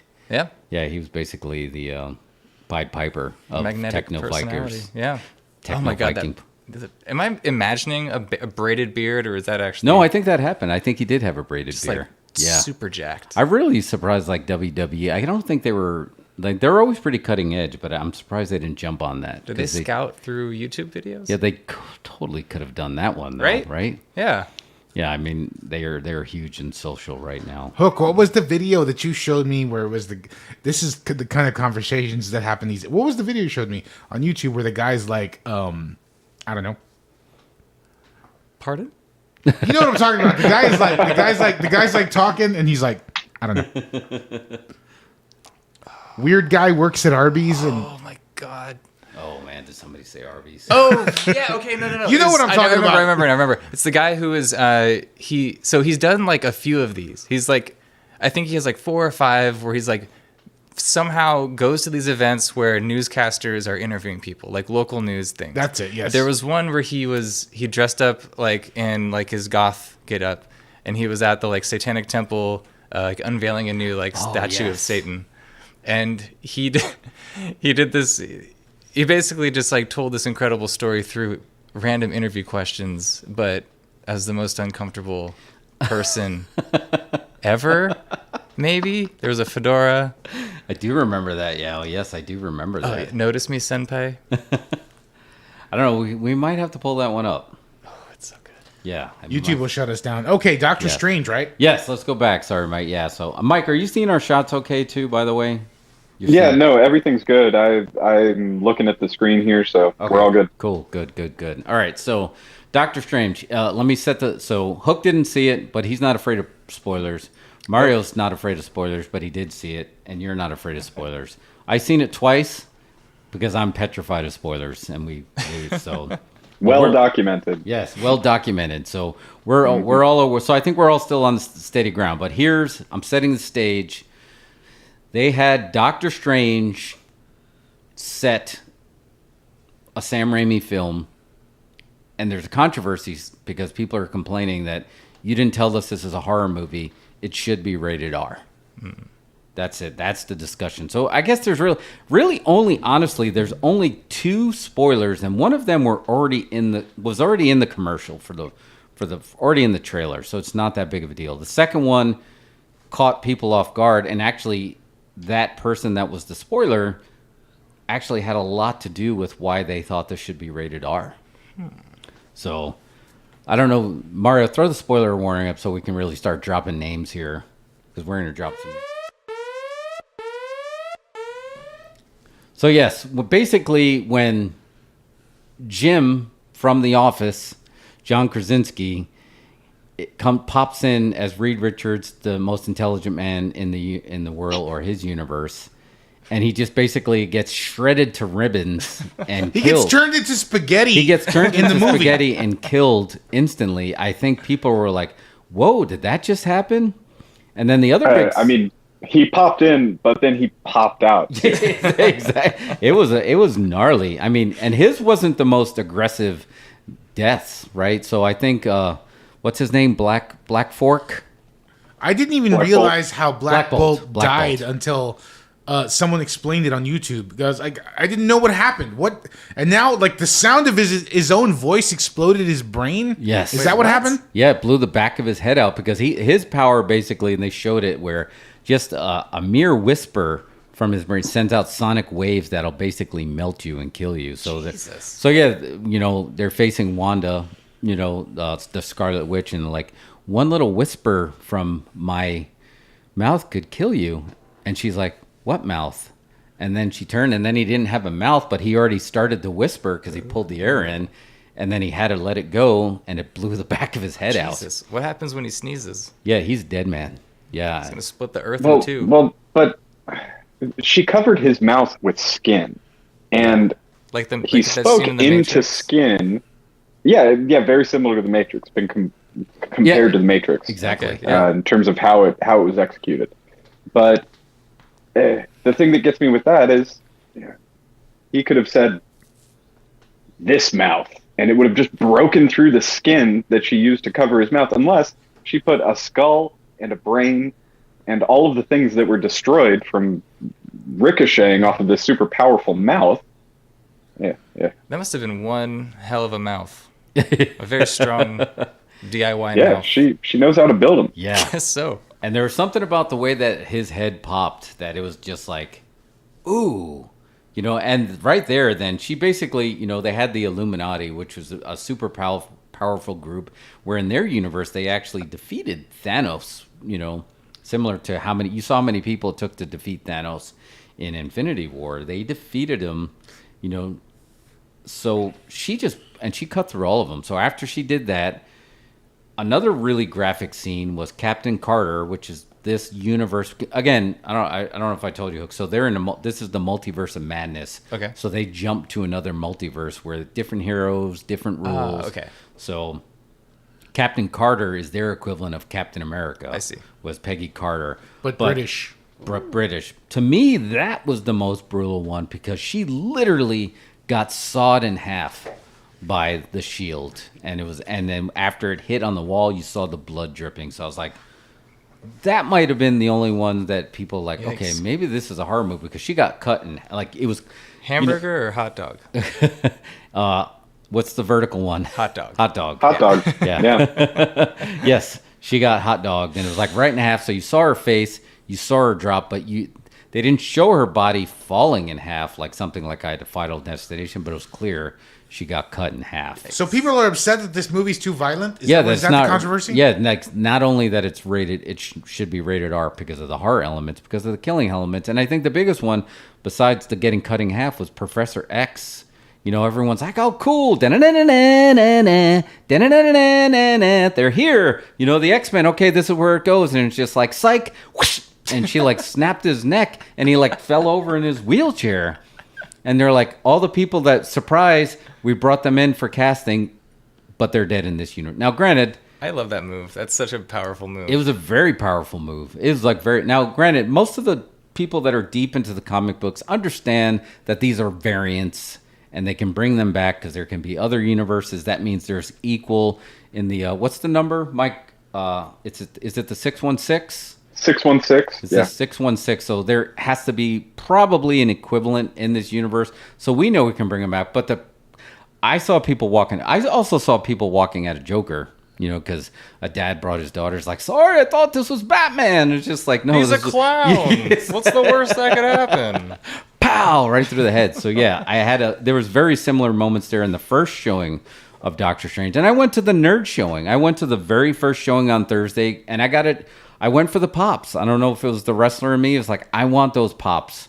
Like when Avengers Assemble, I wanted those pops, and I didn't get those pops. I got gasps. I mean, Jeff, I think you're talking to two different things here. So there's the first one is the horror. Is this a horror movie? That's the first question. The second question is, I guess not a question so much as it just kind of evolved around, like, out of your describing the multiverse. But so let's go with the first one. Is it a horror movie? Let's stick with that for a second. If it's a horror movie, it's like, it just happens to be one of the highest budget movies of all time.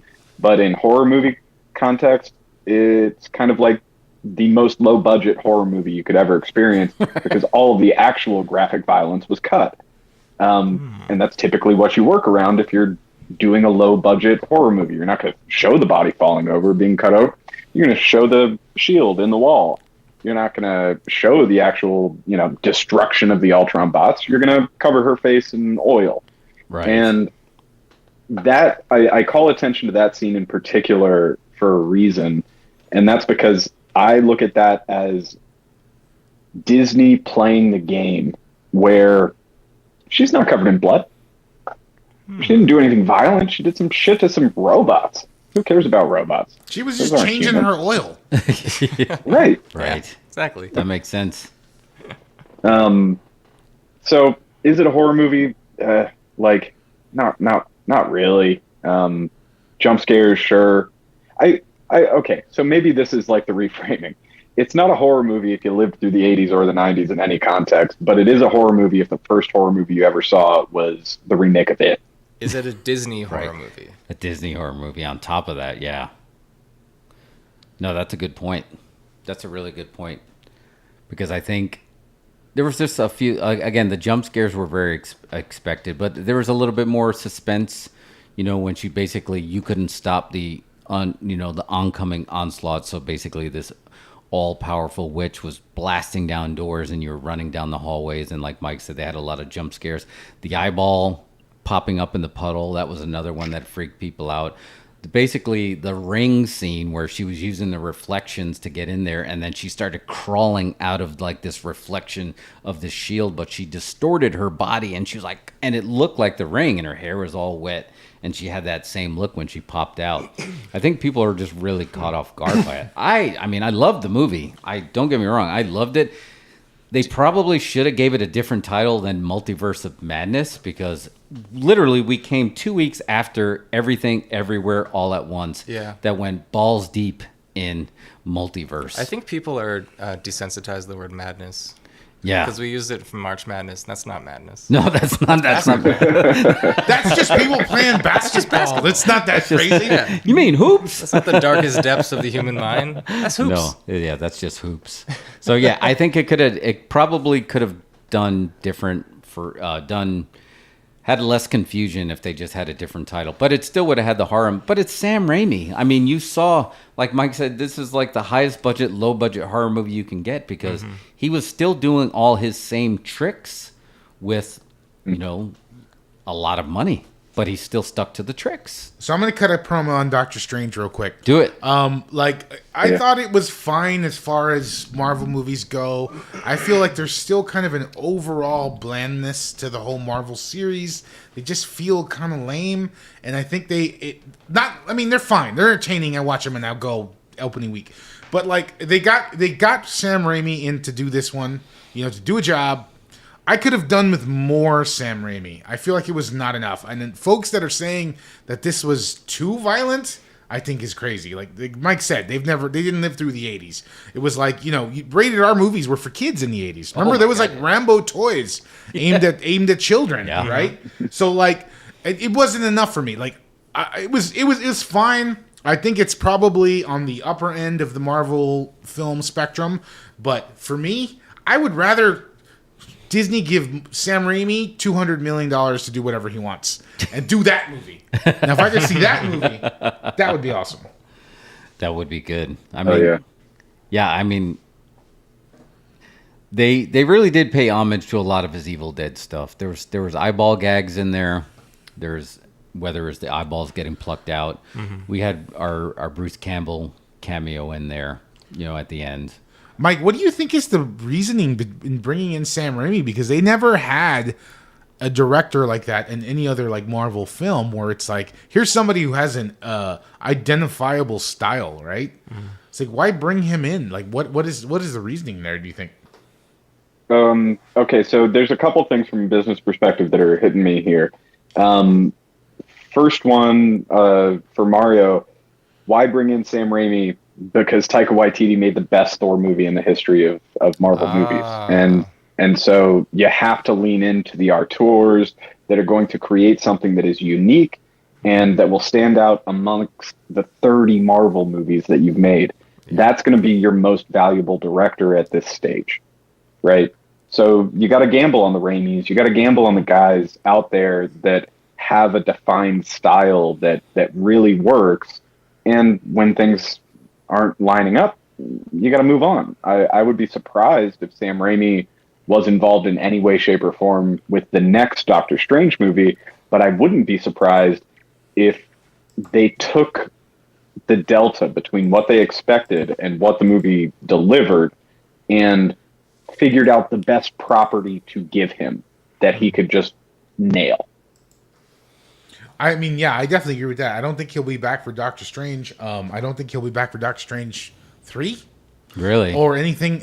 I mean, maybe he'll be back for a Marvel movie. I don't know. But I mean, if I'm Sam Raimi, I think this movie is going to put him over. It's going to be a huge hit. It already is a huge hit. And now, I mean, I heard rumblings that Sam Raimi might revive Darkman. I heard that too, and I am all in. I heard that too. Liam Neeson. Let's get Darkman 2 going with Liam Neeson, all right? Would it be Darkman 4 or would it be Darkman? Because wasn't Darkman 3 die, Darkman no, die? I mean, you know the deal. It's sequel boot, bro. Yeah. The other sequels didn't even happen. Yeah, they didn't happen. But isn't the last Darkman in the post-credit scene Bruce Campbell? Bruce Campbell was in the Darkman post-credit scene. Oh, wow. That's So right. they did Darkman 2 and 3 with like some other dude. It was like the guy who was the Scorpion King or whatever.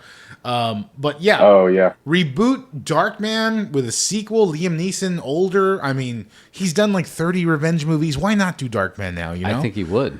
I think he totally would do it. He What said... what company owns that IP? That's Universal. Oh.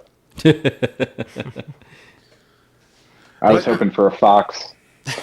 Oh, yeah. I mean, Fox would have been I would love to see Sam Raimi. Like, Drag Me to Hell is awesome. Drag I Me love to Hell Sam is Raimi great. being just Sam Raimi off the chain.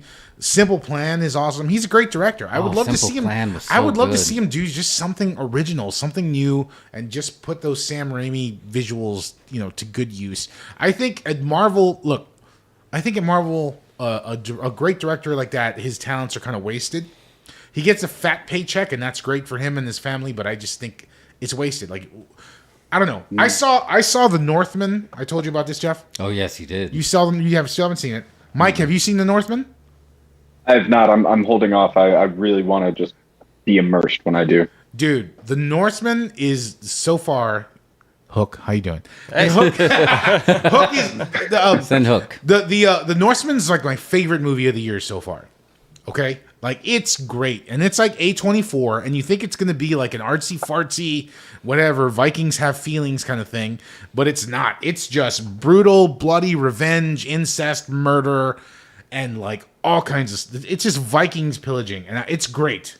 I recommend. So it. Mario, in The Northman, I have to ask because I have a personal belief that this is the year of the Hawk.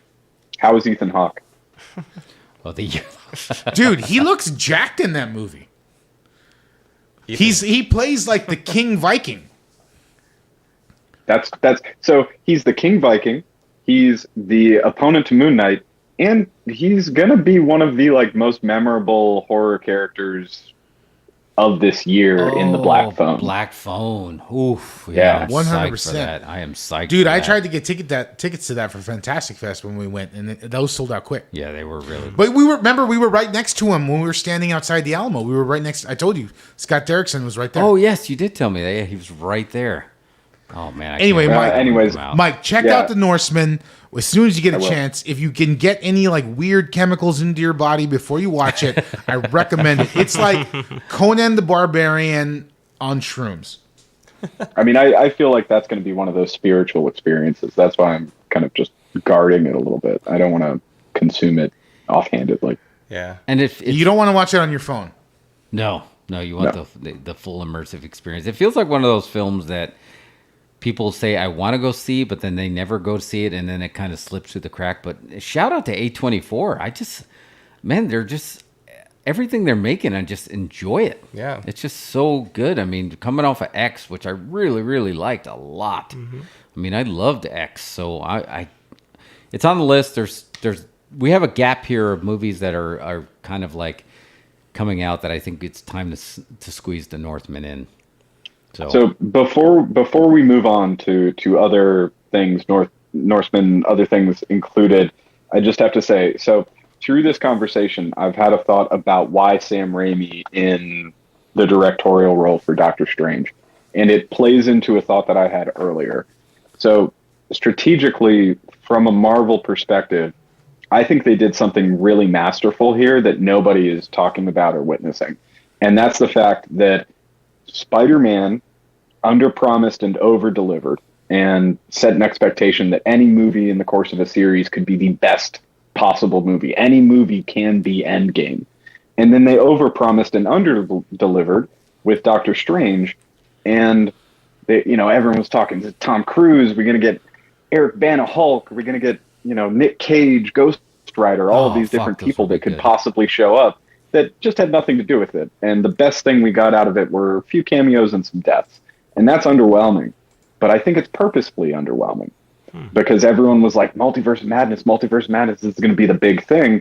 No, it's not going to be the big thing. This is a thing that's going to sell itself. We're going to do whatever the fuck we want. And you guys will just enjoy it. So that's kind of my take on those two, is that Spider-Man, they decided to give Spider-Man the rub. They put over Spider-Man, and Doctor Strange is a casualty of that. Imagine Shang-Chi or the Eternals coming out after Spider-Man. They would all look like garbage. So you gotta kind of bury something after Spider-Man, and I think they buried Doctor Strange. And then in tandem with that, if Spider-Man and Doctor Strange and this whole thing is like all part of one thing, then you bury Doctor Strange knowing that it's going to be the biggest movie of Sam Raimi's life, and it doesn't really matter to you as Marvel or Disney, but guess who it matters to? Universal, the people that just helped you put over the biggest movie of the last few years. And what are we going to do? We're going to keep Spider-Man, don't you worry, but you're going to get Darkman. And that's going to matter after Doctor Strange comes out, because they build universes. Man, I want Darkman so bad. Guys, I don't know who Darkman is. No? No. Darkman was probably 1987, 88, right around there. Liam Neeson. Around then, it was an original superhero, which is a weird concept in these days. Yeah, before this, there was no IP attached to it. It was just Darkman. Oh. Yeah, and it was Liam Neeson, early Liam Neeson too. So, have you ever seen Blank Man? Blank Man? Was that the Damon Wayans? Yeah. Yeah. Wait, are you talking about Meteor Man? No, there's Meteor Man and there's Blank Man. These are two different things. These are separate concepts. Yeah, I know. Totally did y'all ever see? Did y'all ever see Rocket Man? Yes, I do remember. Yeah. Now we're just throwing mans in. Which Mario Repo Man? That's one of your favorites. There you go. Repo Man. Yeah, Repo exactly. Man. Yeah, that's also a superhero flick. That is a superhero flick. But Mike, to bring up back to what you're talking about, I agree. I think it didn't do it a service having that subtitle Multiverse of Madness, because people expected a little more. And I think it suffered a little bit from what Wanda suffered from, because Wanda was a solid show, but I think people were so fever for content that they put more on it than it needed. And then they also heard about the reshoots and what should have been and what could have been. And then they do the shooting in front of an audience, the test shots, and then they cut stuff. So, and they're battling the leakers. So I think you're right that I think all of that put together.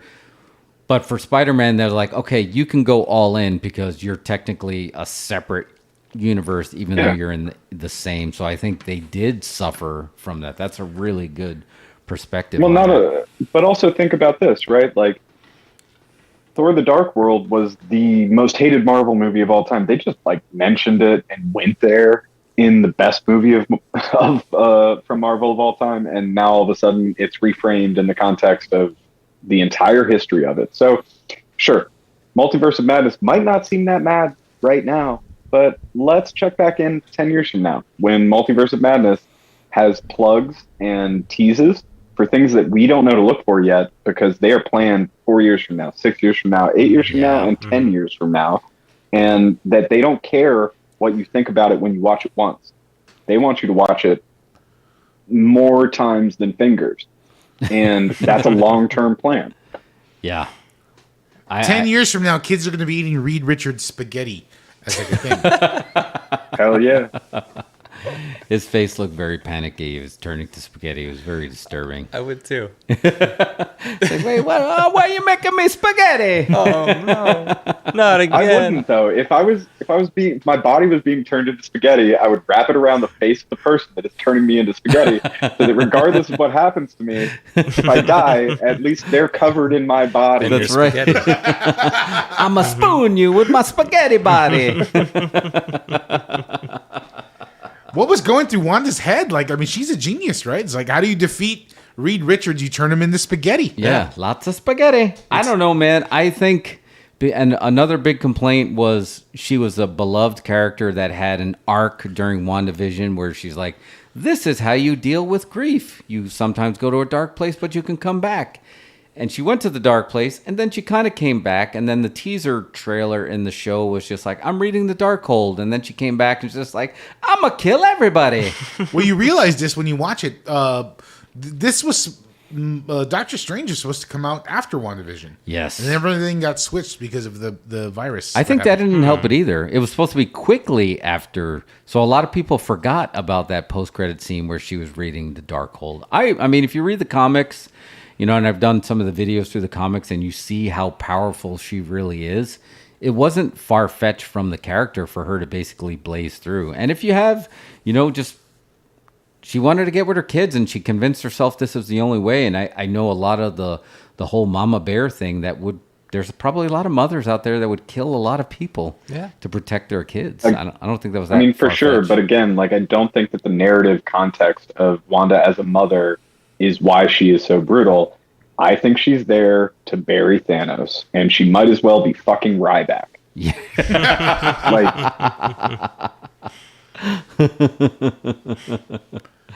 Accurate, yes. No, she was... I mean, her scene in Endgame when she had that face-off with Thanos, like you said, Mike, I think going back now, like, oh, okay, they were setting up for when she had a one-on-one battle with him. She could have took him out if it wasn't for him saying rain fire, you know, and took him out, or else he would have been a dead Titan. She could have taken him out if she understood the complexity of her power. Yeah. Because at that point, she could have just said, what fire? And then, right? Like, there's nothing. There's nothing raining, and it's just her and Thanos, and his entire army is gone.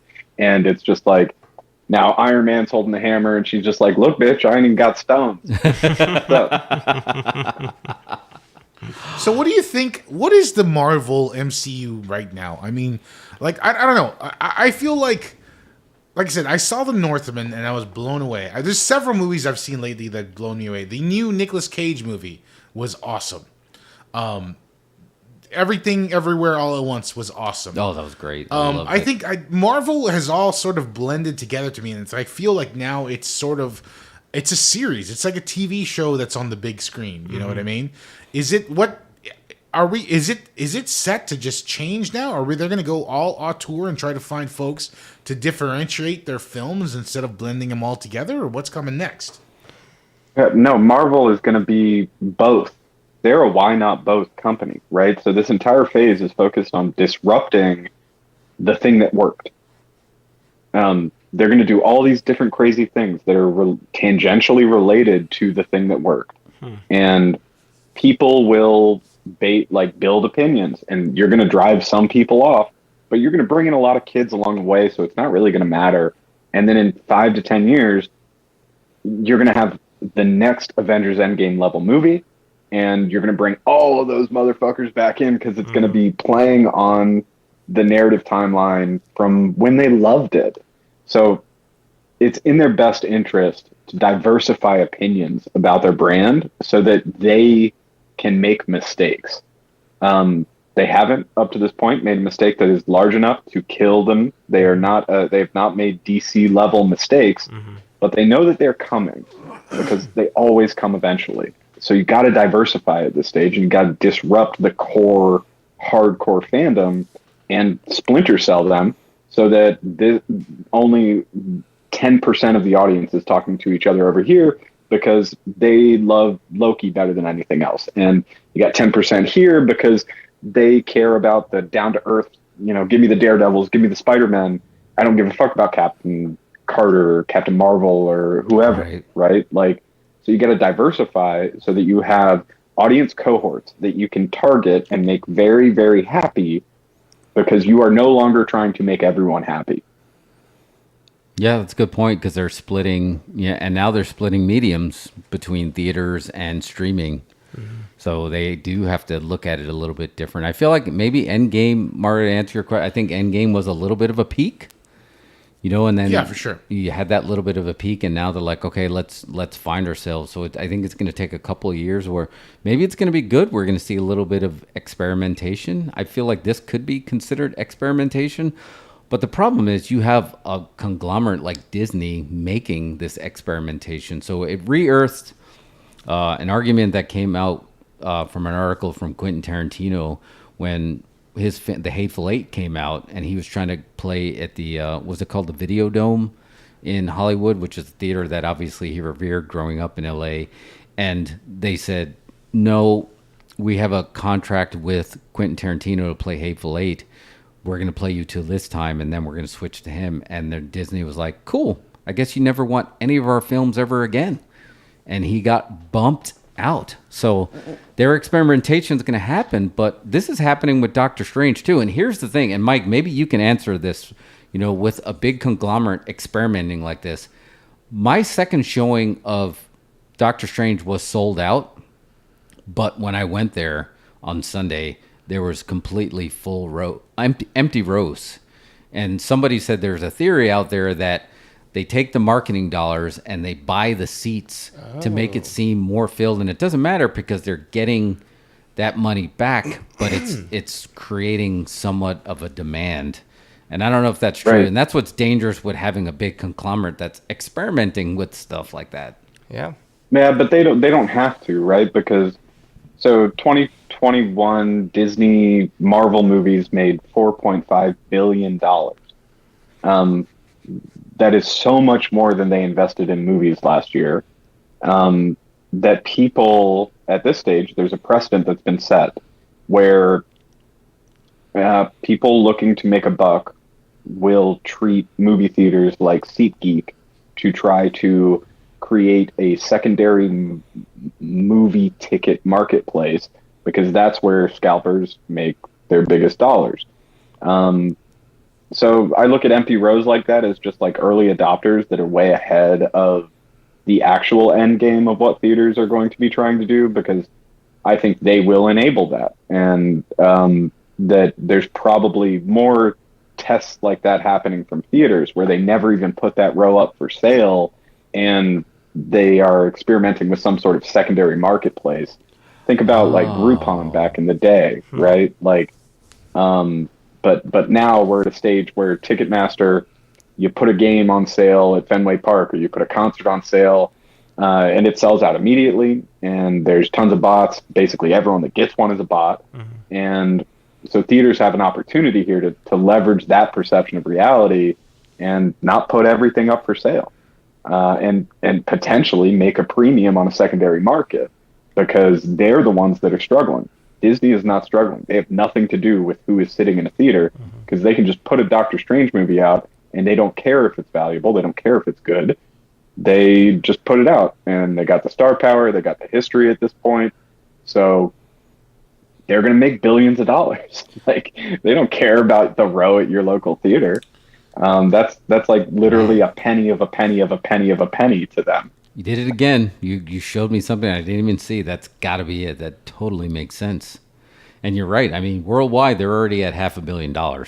So I guess they're really not too worried about it. Even, domestically, they've already broken records. And even if everyone decides, no, okay, it's a horror movie, we're not going to see it, they already got $500 million in the hole.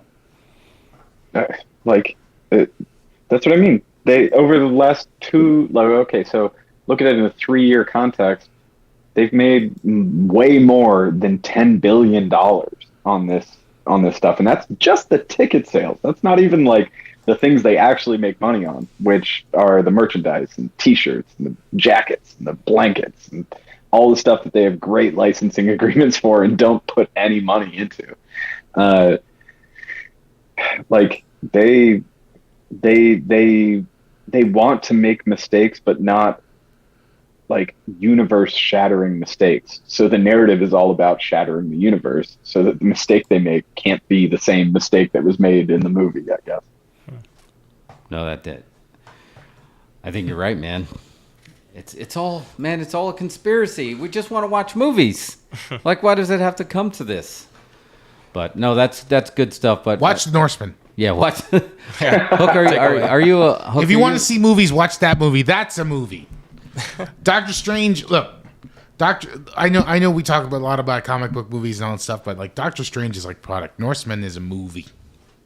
Yeah, and you don't realize that until you actually go and see a film that feels like a movie, like you said, that when there was no IP attached to it and they just wanted to see, well, I don't know. It's about a guy who has a dead body and they take him to the Hamptons for the weekend. Okay, cool. Here's some money. Yeah. And now people love it. It's like Weekend at Bernie's. Yeah, I love Weekend at Bernie's. But wait, we need a sequel. I was just about to say that. When is that coming back? I was going to say that I love the fact that the person who pitched Jeff's movie was Joe Pesci. Come on, give us some money. Hey, hey, get some money. Hook, are you an MCU guy? Not really. No, I did see the Taika Waititi's Thor Ragnarok. I thought that was great. Hook, what good movies have you seen lately, dude? We need Hook's reviews. Put me on the spot. I've been watching a show. It's not a movie. I've been watching a show. I think it's on HBO. It's called Minx. Y'all heard of this before? Haven't seen Minx. No. Basically, it's about a woman who it's set in the 70s in the Valley in LA, and she is trying to start a feminist magazine, and is getting like turned down left and right. But then she ends up meeting this guy who at like a magazine convention who he's a pornographer and makes porn mags, and basically they, unlikely buddy up and start making like the first Playgirl, basically. Really? Yeah. It's really interesting. Ready to watch it. It's great. It's funny. It's like, I don't know. It's got some things to say, but also it's genuinely like interesting and funny. And do you think because exactly like you just pitching that, it's like, okay, I'm in, and that's something that you never see in theaters. Do you think the problem that theaters are having now that everybody's moving to streaming services and they're willing to take chances? Of course the streaming services have their IPs, but there's also shows like that just like come out of left field. You're like, wow, that sounds really good, and it's just like a solid show. Yeah, I don't know. I mean, I honestly haven't been to the theater in forever, and that's probably kind of a testament to what we're talking about. Oh, wow. It's all streaming on your phone, on your iPad, or on a TV. Streaming device. Yeah. Okay. I'm not one of those people that like watches TV shows on their phone or anything. I don't know.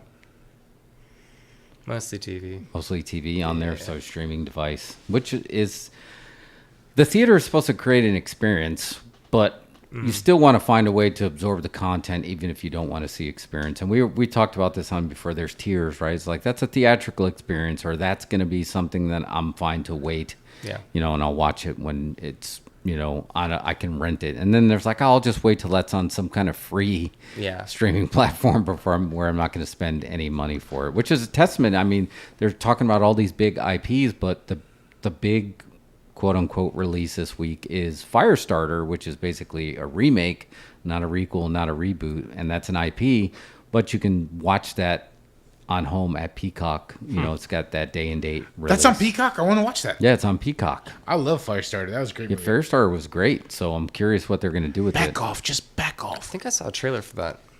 So how do you spell it? That's Minx, M-I-N-K-S? I think it's M-I-N-X, or maybe NX. Might be a Y. No, it's M-I-N-X, I'm pretty sure. M-I-N-X. All right, yeah, in chat. All right, Minx. Pretty sure. So, all right, cool. So that's all good stuff. So I think you should go see Doctor Strange. Go to the theater.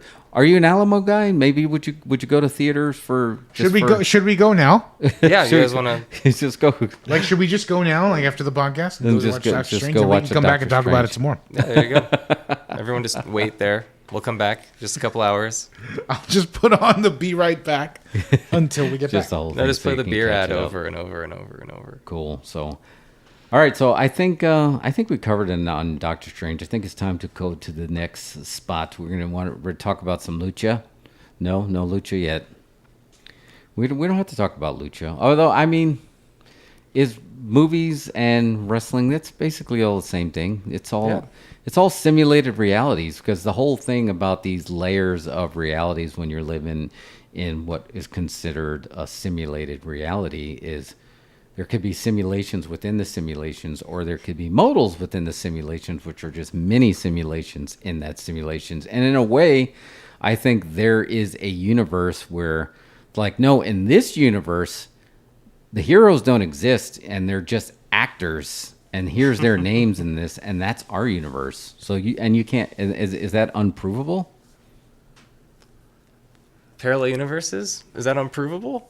Yeah, it is unprovable, right? Yeah, absolutely. Because the whole thing about this, like, I tell people, it's like, well, if life's like a dream, it's just like, well, no, it's not, because you can't measure it. It's like, but the only way to actually come up with these tools is to dream of the tools, and then they're actually susceptible to the dream because you dreamed of these tools. You're blowing my mind right now, Jeff. So I'm just saying Dude, that Jeff gets metaphysical. You don't even know. He's got deep thoughts. It's turning my brain to spaghetti. All right, now we're good to move into wrestling. What do you think? We're going to go to Lucha. Yeah, so we're going to grab a break, and then we're going to talk about the WrestleMania Backlash. And I know, Hook, you didn't see it, but I definitely want your perspective when we start dropping names and start dropping Lucha stuff. I want you to get your perspective. But Let's hear from Strohs real quick, and then we'll get into WrestleMania Backlash. It's getting rough. What's our position? We're in the Bermuda Triangle, Captain. Roger. What the? Look! The cargo!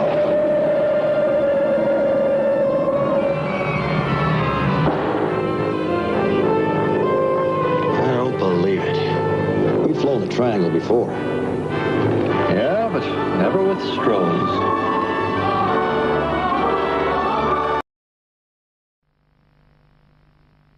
I don't know what to do.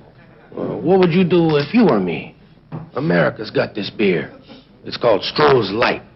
And it's fire brewed. You know, it's not like any other beer. So I called the State Department and say, let's make a trade. Our cigars for your Stroh's Light. They say, Fidel, you're going to have to forget about it. It's not the same as other lights. It's fire brewed Stroh's Light. We're only 90 miles away. We can't even get a decent beer. But being on the show made me realize that I'm actually as insane as Cornette, and Jeff is not. All right, we're back. Yes, we're back. Yeah, we're Hugh fans, so we're all. I'm kind of the part of the cult of Cornette. Again, I don't know. Yeah. I'm a big fan. I love hearing his perspective. I love to the point he's just like, I don't give a fuck. I'm not in the business anymore. I'm going to say whatever I want. You know, and I just remember, Mario, I told you this story. I don't know if I told this guy's story. That he booked us, right? And we got in there and we were going to actually wrestle, and he had a plan to make us a tag team. And then at the last second, they decided to split him up. And then he was just leaning on the wall. It's like, fuck it, I don't know. Just guys, you go out there and just do what you want. And you can just tell. It's like, oh, okay. Now we know why that he was his ideas were getting squashed all the time and not protecting him. But that's what WWE turned into. And they too have been up and down. And I feel like they're in a little bit of an up. WrestleMania got thumbs up. I think we're all pretty happy with it. WrestleMania 38, if you're keeping track at home, 2 nights in AT&T Stadium in the Big D, Dallas, Texas. And this pay-per-view is WrestleMania Backlash. With the idea is, Hook, just so you know, that this is going to be. They used to call it the WrestleMania Revenge Tour. That stuff that happened at WrestleMania, this is the backlash from it. So, and they threw the name in. It used to be called Backlash. Now it's called WrestleMania Backlash. So this is the revenge matches of everything that happened at WrestleMania. Yeah, it is the people like, it's like a telenovela. It's like, no, telenovelas end. Wrestling never ends. Yeah, right? It sounds like it, Mike. So just so Mario hasn't watched it yet. Hook, I did not watch it. Y'all gonna have to break it down for me. Yeah. So, Mike, you watched it because we were texting back and forth, right? So JJ says it's an awful name, WrestleMania Backlash. I agree. It's dumb. It is a terrible name. It sounds so stretched out. Like WrestleMania is supposed to be the show of the year. Yeah.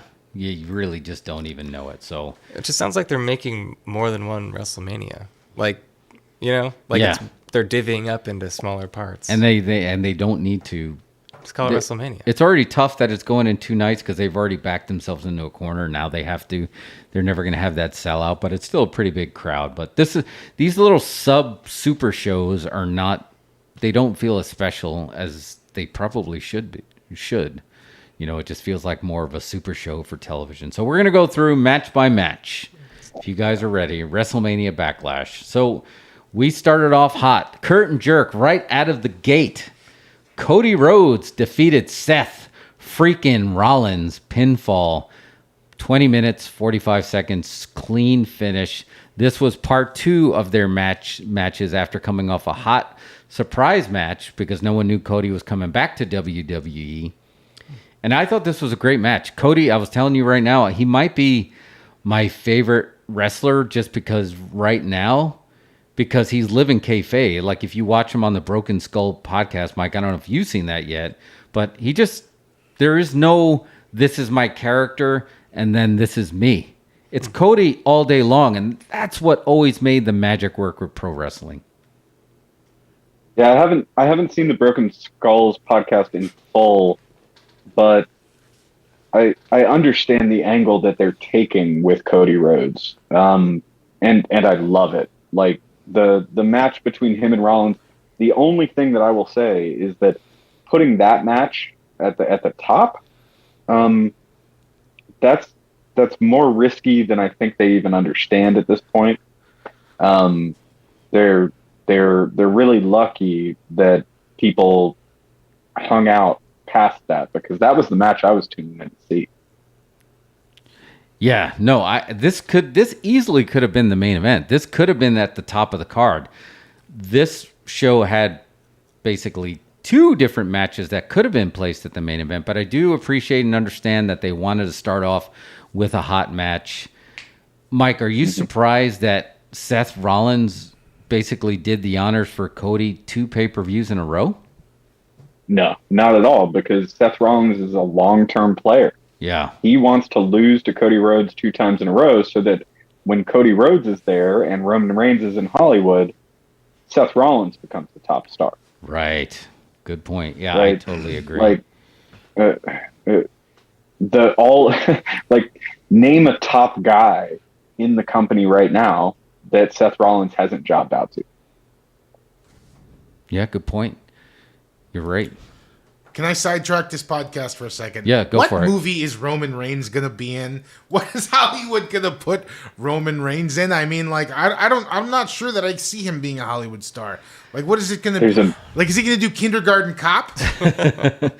I mean, no. I mean, I think Kindergarten Cop is like, you're giving him too much credit. I'm seeing like Skyscraper 2, Walking Tall 3, right? Like, he's going to go there because he thinks he's the biggest guy in the room right now. Of course he's going to go there. He's not going to do anything for years unless James Gunn hires him. Here's the thing, because like if you think about like Arnold Schwarzenegger, or you think about The Rock, or you think about someone like Cena, you put him in some khakis and a short sleeve button up, and they're the Applebee's manager, and that's a wacky comedy, right? Like you can do anything with it. What are you going to put Roman Reigns in that he can, play a straight man like that? He kind of, he looks like like Sons of Anarchy. All right, but okay. If you want Roman Reigns to be a megastar, you put him in Suburban Commando 2. I can see that. Yep. I mean, you think he's going to worry about calling in favors from his cousin, right? Possibly, because Rock, he was in Hobbs and Shaw. Hook, do you know who Roman Reigns is? I have no idea. All right, let me put up a picture. Y'all keep talking. Roman Reigns comes from the Anoa'i family. That's basically wrestling royalty of the Samoan kind. Okay. That traces all the way back to the 60s with High Chief Peter Maivia. But his father is one of the wild Samoans from the 70s and early 80s, Afa and Sika. And Sika was his dad. So there's something about this Anoa'i family. If you can trace the lineage, they have a lot. I don't know of if you can see that Hook, but that's Roman wrestling. Reigns. He's the WWE champion. Oh, dude, he's got kind of a rock tattoo thing going on too. Yeah, so yeah, JJ says Roman Reigns get cast in all the movies the sequel movies to The Rock that The Rock does, like the straight to video ones. That is a good start. I mean, it could be done. I mean, did we ever expect Batista to be the second or third? I mean, I guess it's argued whether he's the second or third biggest breakout in Hollywood. I mean, John Cena, I'm really not surprised because he looks like Matt Damon found the weight room. But no, but Mike was Batista? right. He called it. James Gunn and we've talked about this before, Jeff. James Gunn is the best director to book pro wrestlers. Like he gets them over in everything. he did. Yeah, you're right. Because if he got Batista over and he got John Cena as Peacemaker. John Cena was a scene stealer in a lot of just cameos, right? Whether it's Daddy's Home 2 or the movie with Liz Lemon. I can't think of it. Right, but he was like he actually built his career on those cameos, right? Because he was the father to that like annoying Nickelodeon kid or Disney kid. I don't remember what it was that like John Cena was the dad to single syllable name Disney movie kid. Loop. Yeah, I can't remember what it was, but I feel like that proved that John Cena isn't like just an asshole. And James Gunn took that energy to the next level. He made Batista a star out of nothing. it did come out of Roman nowhere. Roman Reigns can make more money being less famous in Hollywood than by being the top guy in WWE. And make no mistake, he is the top guy. This is the first time in a long time they finally listened to him to like make him, let him become a heel, and now it's the hottest act in a long time, to the point where I think they're going to be letting him break that record as far as like the longest reigning champion. He's not going to come close to Bruno or Pedro or even Bob Backlund, but I think they don't even mention Punk, so I think he'll beat Punk's. I think he's already beaten Punk's record, so it's going to be interesting to see how that played out. But with Cody, I feel like finally, and just so you know, Hook, I don't know, you know the American Dream, Dusty Rhodes. You remember him? Hard times, Daddy. I don't know. 7. No. I got my pretty pink princess phone right here. I'm gonna call up Elvis. Elvis, hello. You got Marilyn Monroe on the line. Yeah, sure. Yes. Well, the good news is there's a documentary that's coming out that's basically being endorsed and assisted by Cody Rhodes. That's going to be all about the American Dream, Dusty Rhodes. But another wrestling legend. He wasn't getting a fair shake in WWE. He left. He traveled the indie circuits. He decided, somebody went online and said, nobody can ever put 10,000 seats in this building. Cody Rhodes out of nowhere said, I'll take that bet. Next thing you know, bing, bang, boom. They book a show. They're selling out buildings. And he finds a money guy, basically the son of the person who Shad Khan, Tony Khan, they own the Jacksonville Jaguars, billionaires. Oh, yeah. They get them back on TNT with a new company. So Cody basically founded the competition. Brought in Bryan Danielson, brought in CM Punk, bringing in all these names, created like real competition again, where people are having a brand alternative. They don't give Cody what he wants with his contract, so he waits for his contract to end, and he goes back to WWE after just creating their competition. That's wild. This is real. This is what makes wrestling beautiful.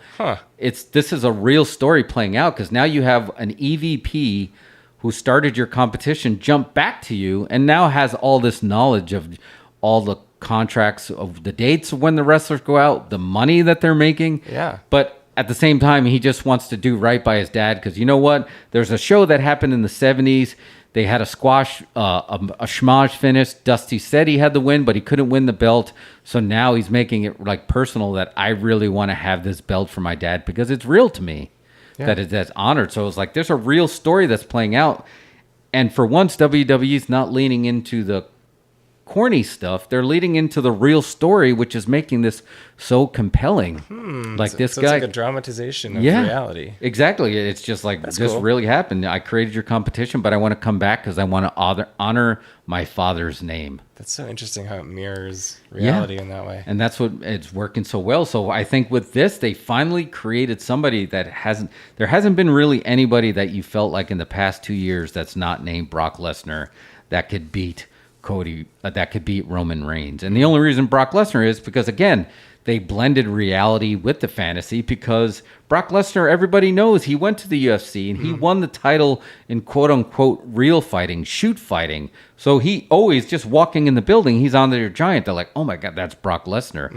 They didn't have that with anybody else because everybody else felt like a character. Right. And I don't want to feel like I'm watching a character. I want to feel like I'm watching the honky tonk man, because this guy really thinks he's Elvis. I want to believe that. So now they have Cody Rhodes, who's just every match he's had so far has been great, and all his promos have been great. Right, but there's one thing we are leaving out here, and that's the fact that Roman Reigns was the John Cena of this era until he announced that he had leukemia, and he was being pushed, put in the main event, winning. Everyone hated him. He was getting booed. He had a relapse of leukemia that made him leave the ring for a while. And when he came back, he was a face after being a heel, no matter what they tried to do. And at that stage, Vince and the WWE tried to take control and say, this is where we're going to go. And Roman said, I feel like we have something here. We have to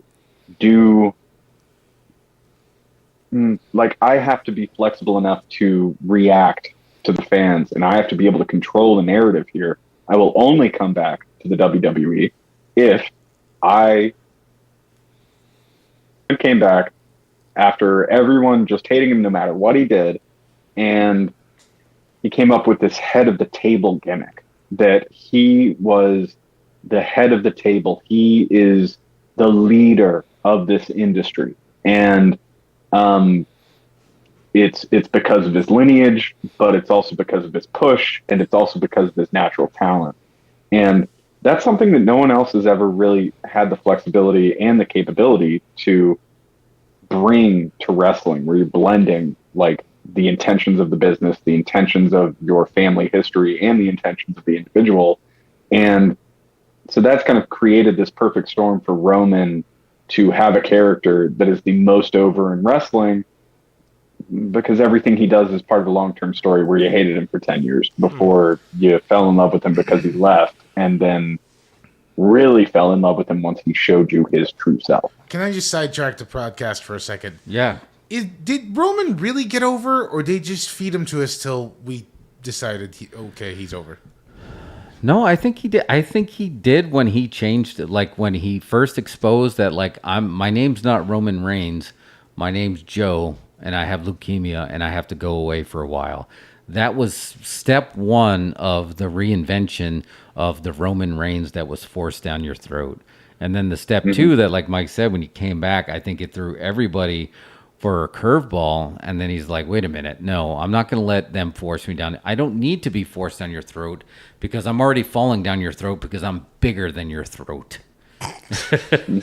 and that's where it came from. And then all of a sudden, like, Roman was over because they like appreciated that. And some of the best storytelling that happened was because of all that. And then you're like, and you're going with me, and this is my cousin, Jey Uso.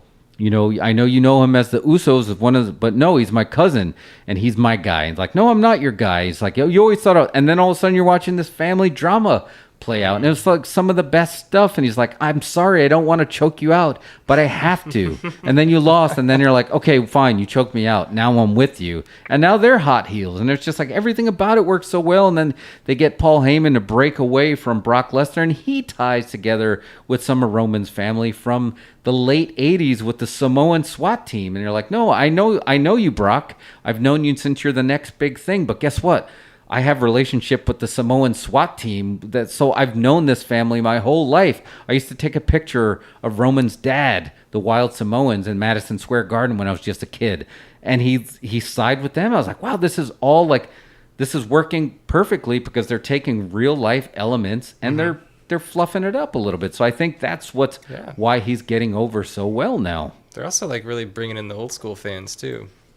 Exactly, and I think when you have that old school mentality to it, there's going to be a little bit, because if you ever brought up the word storytelling to an old school wrestler, they're going to punch you in the face. That's the story. That's the story it's going to tell you. Now they knew you were telling the story, and they're going to tell you a story, but it's like, oh, you want to bring the story outside the ring? Okay, cool. I'm going to punch you in the face in a bar. Sounds like it's like developing way more than I knew about since I watched it in middle school with The Rock and Triple H and and the that's Big Show. And that was working so well back then because they said, let's get away from the hokey storytelling and let's put a little taste of reality in there. Yeah. So, Mike, I have a question for you. Earlier we were talking about, as you can see, we got the Hook logo behind Hook here, and Hook was asking us what Hook's gimmick is. How would you describe Hook's gimmick? I would describe Hook's gimmick as first step, like one part New Yorker. I think that's really important to his gimmick. Long Island. Yes, Long Island. Well, his name is Hook. His father was actually billed from Red Hook, so Hook comes from Red Hook, which was where Taz billed himself from. Red Rum is also built off of that. Red Hook, Red Rum, Hook, Red Hook. So it's a very nuanced character in terms of how they built it. It's something that's built on history. It's based on him being a legacy character that is not sharing a name with a legacy name. That's interesting. It doesn't have to be called Taz. He has to be called another one-word thing that is not Taz, but is actually very similar. Taz is short for Tasmanian Devil. Hook, short for Captain Hook. They're both popular personas. That's what they came to the market with, right? Go ahead, Jeff. No, and I was going to add on to what you're saying. Taz creates an image in your mind when you say that, right? Well, Hook also has, besides, like Mike's absolutely right, Red Hook. He's from Red Hook there, but also Hook is hooker in the sense where you have a shooter in pro wrestling where somebody who really knows how to fight and handle themselves. A hooker goes all the way back to, and not the oldest profession in the world, I'm talking about a different hooker, like when the carnies would actually, before wrestling was somewhat staged, it was staged in the carnival tents. They would have a hooker, so if somebody came in here and tried to really challenge one of their guys that you were paying a nickel to go see, the strongman, it's like, I'll challenge anyone to fight him. If somebody got in there like, oh, he might be able to beat our guy, we need to send our hooker out. And this guy was basically going to be the unstoppable wrestler that he's the Danny Hodge. Gotcha. He's going to be Hoist Gracie. He's going to basically, there's going to be nobody that's going to be able to stop him because he's going to find a way to manipulate your joints.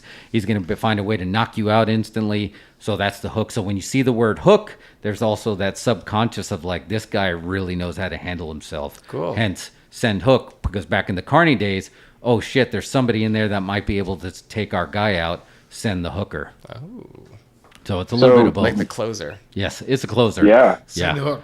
But it's also a thing, Hook, if I were to, just to go back to the original question, what's his gimmick? His gimmick is, I don't give a fuck and I'm going to kick your ass anyway. That's what I've heard so far. Yes. I've heard his whole thing is, I eat chips, I don't give a shit, and I wrestle. And that's it. He doesn't say eating anything. Eating chips, that's a, he's in a world of people that are 3% body fat. They're watching all of their intake. They're eating chicken breasts and broccoli every meal, 6 meals a day. He's going to eat chips and throw them away and then come and take you out. He just doesn't give a fuck. No, well, he doesn't give a fuck until Danhausen gives a fuck. Yes. I don't know who's Dan Housing. Oh, Mario. I have so much to learn. I'm sorry. That's not my shirt right now. That's Danhausen. He's a ghoul. A ghoul? He's a ghoul. I was talking about. He's a ghoul and he curses people. He's a YouTube. He's a YouTube phenom. He has too. magic. He does magic. He legit curses people and then they lose. Yeah. I think they finally announced that he's going to have his debut match. He's not a very big guy, but his gimmick is larger than life. And sounds like it. This is so big. Like even Jim Cornette's like, I never want to see this person wrestle because I'm afraid I'll stop liking him because I love him so much right now. And that says a lot coming from Jim Cornette to like somebody that has somewhat of a colorful gimmick in 2022. But yeah, he throws a curse. So many people are about to just deeply fall in love with Hook once he steps into the ring for the first time. I think I agree. I think he's going to do phenomenal. Like watching some of his matches after we chatted and watching, I was like, I think people are going to love him. Is the inevitable matchup Hook versus Orange Cassidy? I mean, they're leaning very heavily into Hookhausen right now, where it's just going to be Danhausen and Hook as a team. But you do wonder if they're going to have to eventually have Orange Cassidy and Hook and Danhausen cross paths somehow. I mean, they have to. Like, there has to be an Orange Cassidy and Hook type of thing, or Hook and Orange Cassidy's characters are just so deeply related. I was going to say when I was describing Hook earlier that he's kind of like Orange Cassidy if Orange Cassidy was raised by Taz. And Hook, just so you know, Orange Cassidy is another wrestler who also just doesn't care. Oh. Yeah. But in a very different way. He eats pretzels. He barely kicked your... Basically, his fighting style is the way of the sloth. The way of the... Yeah, so he will just... That's a great way to describe it. It's like if drunken kung fu was based on not giving a fuck. Yeah. It is a little bit of Drunken Master, right? There's definitely some right? Drunken Master. He's coming in, he's putting his hands in his pockets because he just doesn't care. Right in and front of then your he's face. ready to fight. Yeah. He puts his hands in his pocket right before the fight starts. That's how little he cares. That's pretty cool. It's very, and yeah, they got the Pixies. They paid for, like, they licensed like legit music. And these guys are super, and they're not big guys, but man, they are larger than life characters. And they don't feel like they're playing characters, and that's why I feel like it works so well. Like, you never see any of these guys at a character, so it feels very 80s, like, oh man. And I would put Hook, Orange Cassidy, Danhausen, they're in that group that it works. They're in that group, but there is a distinction, and that distinction is it goes to that. So Hook, recently there was a promo where Danhausen was trying to get the AEW Hook to fight him, and the way he did that was Hook was walking in doing an interview, and everyone knows that Hook doesn't say a thing. He doesn't respond to interviews, doesn't answer questions or anything like that. And they turned the corner, and Danhausen was standing there with empty bags of chips and like broken chips all over the ground, and he just said, "Ooh, this is what you think? This is what you need? Your powerful chips." and as he was doing that, like looking him in the face, like Hook comes over and he like pushes him up against the wall, and he's like, "You want my attention? You got it now." And it sounded like the intro to like a Nas album. Yeah. Oh man. What is the rationale here? It's kind of funny because they're putting Hook in his first angle with the creepy ghoul. Not like I agree. I thought it was a little risky because I was just like, especially when they said I want to fight, I was like, these guys are way mega over. Like, are you going to split the crowd right out of it? But then you realize there was a long play going on, and the crowd is already like, oh, okay, I see what you're doing. And they started to chant Hookhausen. So maybe they're going to start a faction rather than fight each other. Or maybe they're going to fight each other, then start a faction. Which, again, I like, my take on it is this: Team Hell No, Team RK Bro, Team Hookhausen. Yeah. That's how you create stars today. That's a good point. You make people laugh at them, and then they prove themselves. And that's a good way to put it, because the teams that you just mentioned are... Tag teams can get over as tag teams together, but the ones you just mentioned are all over by themselves and over as a team at the same time. and one younger guy and one older guy. Danhausen, even though he's younger in the context of AEW, is the guy that's there to teach Hook how to be an entertainer. How to connect with the audience, man. It's how you get him there. Yes. Have people care about what you're doing, not just what you can do. Have them care what you're doing, and that's when you win.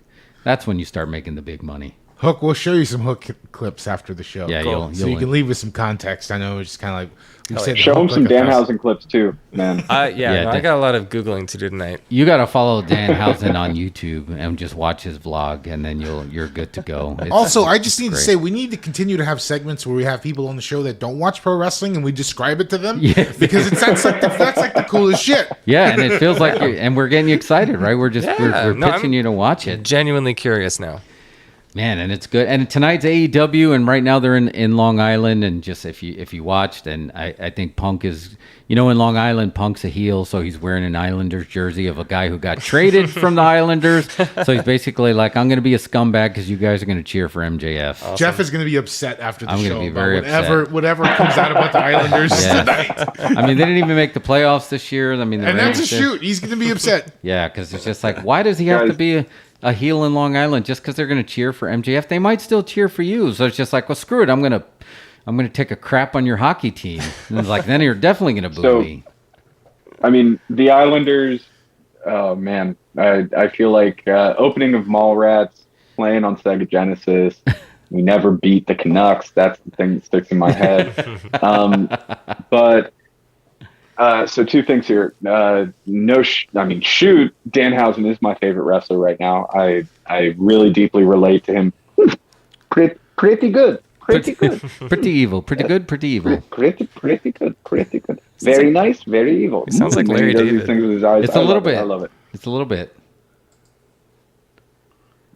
No. He said it sounded like Larry David. I was like, a little bit. I mean, he's kind of Larry David. But anyway, Danhausen. I gotta get circling back around to WWE Backlash. Yes, let's go back to which somehow oddly is what we were talking about. We were, man. That was good. Not too long ago. That's what always happens, right? We just end up we're on the super highway and then we're on a dirt road, but it's a beautiful dirt road. But it's all in the same market, so it's good. It's going to be the same pod when we're all done. So let's jump to match 2, which is Omos. We're only on match 2. I know we're only on We're only on match 2. The good news is there are only 6 matches, so we don't have a lot to go to. But we got Omos. He's basically the Nigerian giant. He's about 7. He's like 7'3". He's a big dude. Rematch against Bobby Lashley. Bobby Lashley beat him at Mania. Really nothing of note happened here other than Omos beat Bobby Lashley, so they had a 50-50 booking there. Mike, I don't know if there's... I skipped that match. I literally went and watched YouTube for 15 minutes thinking that I could come back and still catch the promos for the next match. Yeah, and it was the second shortest match of the second shortest match of the night. Nothing happened of it other than MVP is just solidifying that he's against Bobby Lashley, so nothing big. Next match was Edge defeated AJ Styles. So this was big just because Damian Priest recently had a little bit of a heel turn as well. And Edge, Mike, correct me if I'm wrong, I believe you had a better name for them than the name that they gave them. Yeah, they call themselves Judgment Day, but they're led by Edge, and their whole gimmick is wearing dark clothes and being vampires. So I think WWE missed a big opportunity to call them the Edge Lords. It's like that was like I was like, you should just tweet it and tag them because there's just no way they're going to come up with something better. And they did it. Damian Priest and Edge. Very trending. Yeah, there's really nothing that came from this. I don't like the only Rhea. Did that happen on Raw? Oh yeah, I guess it was related because that happened in Backlash. Oh, that was Backlash. Oh, yeah. For some reason she came out. She was hooded. She had a hood up. Yes. She had dark over her face, and AJ Styles was up on the corner trying to jump off, do some Karate Kid ass shit. And she came in, she pulled his leg, he fell. Everyone on the commentary team was like, "Who is this guy? Who is this guy? Who is he? What is he doing?" And it's obviously a woman because Rhea Ripley is like a very large woman with curves. Yeah. And So eventually she kind of uncloaked herself, and it was Rhea Ripley, and they all did this together, and it was a party. Yeah, and so their Judgment Day has their first official female member. So we got Edge leading Damian Priest and Rhea Ripley, who both feel they were disenchanted and misled by the fans and the other wrestlers. So now they're heels, and they got the nice purple color. And yeah, it was good though. I'm a fan. I like that because they really weren't doing anything of note with Damian Priest, and they kept fumbling around with Rhea Ripley as well. So I do like the idea of taking Edge and helping to get these two over, because they should be over. I mean, Mauro, they actually hinted to his name. Remember, it was Punisher Martinez was his name on the indie circuit. But Mike, what is, like, they're saying like, is that the name of his finishing hold now or something? They're acknowledging it. No, I think Edge is giving everyone one name. Oh, yes. So I think it's like the Punisher and the Eradicator. My take on it is that Edge is going to build a 4 horsemen of the apocalypse, and that he's going to be like the sentient force that guides the 4 horsemen of the apocalypse to carry out Judgment Day. Yeah, that might be the way they're going. So it's a little bit more. So it's like the Eradicator, It's in the and Bible. the Punisher. The 5th horseman. Yeah. I really thought, Mike called it like right before. Mike's like, I really feel like this is a spot for somebody to do a run in. And naturally, I thought it'd be Finn Balor, because he has history with AJ and he's been doing run ins. I was like, so everyone wants him to team with AJ, get, a Bullet Club reunion. But I thought there would be a swerve and he's going to come out because he has a persona where he's a demon. So I thought that's what was going to happen. I've seen him before. Oh, yeah. He paints his body. Yeah. So I thought they were going to do a demon and he was going to be part of it. But no, the swerve was he came out to help AJ in a non-demon form. And then Rhea Ripley was the run-in on that. And I mentioned this to Jeff. So Rhea Ripley did her run-in, and both Finn and Damian Priest had already appeared. So I feel like the tension in that spot would have been much higher if there wasn't a run-in. We hadn't seen Damian Priest. We hadn't seen Finn Balor. All we've seen is a masked, hooded figure, and it could literally be Rhea Ripley, Tommaso Ciampa, Finn Balor, Damian Priest. But by showing them and saying, no, it's not any of these guys before you do your run-in, it feels like they really cut themselves off on the knees in terms of like what kind of excitement that moment is going to build. Yeah. Yeah. I agree. Because, that's another, they could probably do something with Tommaso and make that work. So I'm excited for it. Edge came back and he had his original babyface pop. People are happy to see him. I feel like he's getting more long-term pops with that Brood type entrance. So this is their way of leaning into is like, well, it's Brood, but it's not Brood. Because I feel like Brood, they never really touched. And Hook, just so you know, Brood was basically the Lost Boys in the 90s of That's just cool. and they actually had the vampire kind of leading them. So they were these vampires. They came out to fire. So they're leaning into that heel version of that. So I think I remember Edge too. Was Edge like an somewhat older wrestler? Yeah, Edge was if you were watching in the night in your middle school, that was Edge time. Okay. Yeah, Edge was there, so he's back. Hey, we hadn't shown Hook's graphics yet. Let's check Hook's graphics. Yeah, throw them up. That's on our Titantron. Look at that. We should have used that way earlier in the show. I completely forgot about it. Oh, yeah. Just left the graphic up. That's good stuff in there. Oh, yeah, trippy. Whoa. That reminds me of the scene in Time Bandits. Where is the book? Where is the book? All right, next match. We got 3 more matches. We'll build. So the next match, Hook, you're going to know both of these names, I believe.